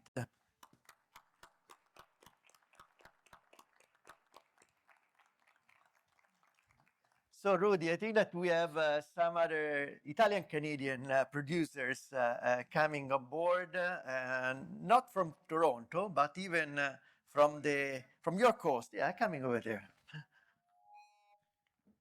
Tony told me to not pass close to the speaker. Sorry, Tony. You said that at 3 sorry I'm out, so this is the first. Okay, so I have to say that we have few distributors that were part of this conference. I'd like to really acknowledge the presence of an incredible company that is Intra Movies. Paola Corvino is the incredible head of this company that make possible to have many Italian movies travel around the world, and of course Canada. Attilio De Razza was online until a few minutes ago. Is a producer of movies that range from comedies to drama, and I have to be honest, is now the incredible engine that is bringing Italian audience again into the movie theaters. Is with the last few movies that he made, that produced, he managed to have the most audience in theater, and so he's a great producer. That he was here with us a few years ago and at the conference presence. And Groenlandia also is a production company that I'd like to acknowledge today with Francesca Qualbo. Again, many movies that this Groenlandia produced were able to arrive to Canada on streaming and on theaters too. So again, big audience, because you can see that we filled the stage 10, but there are 500, 600 people watching us right now on YouTube. So again, all filmmakers and industry, I think that is a great success for now, for the first day. So Rudy. Great. So this is where we introduce Francesca Qualbo. No, Francesca is actually online. I don't know if she's online. Yeah, but I don't know if she's going to be able to participate live. But we have here on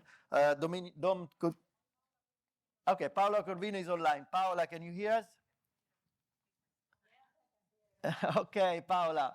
This conference is regarding, of course, having more Italian movies to Canada. Tell me a little bit what is your perspective, and also after the pandemic, what changed, what is harder to do your job?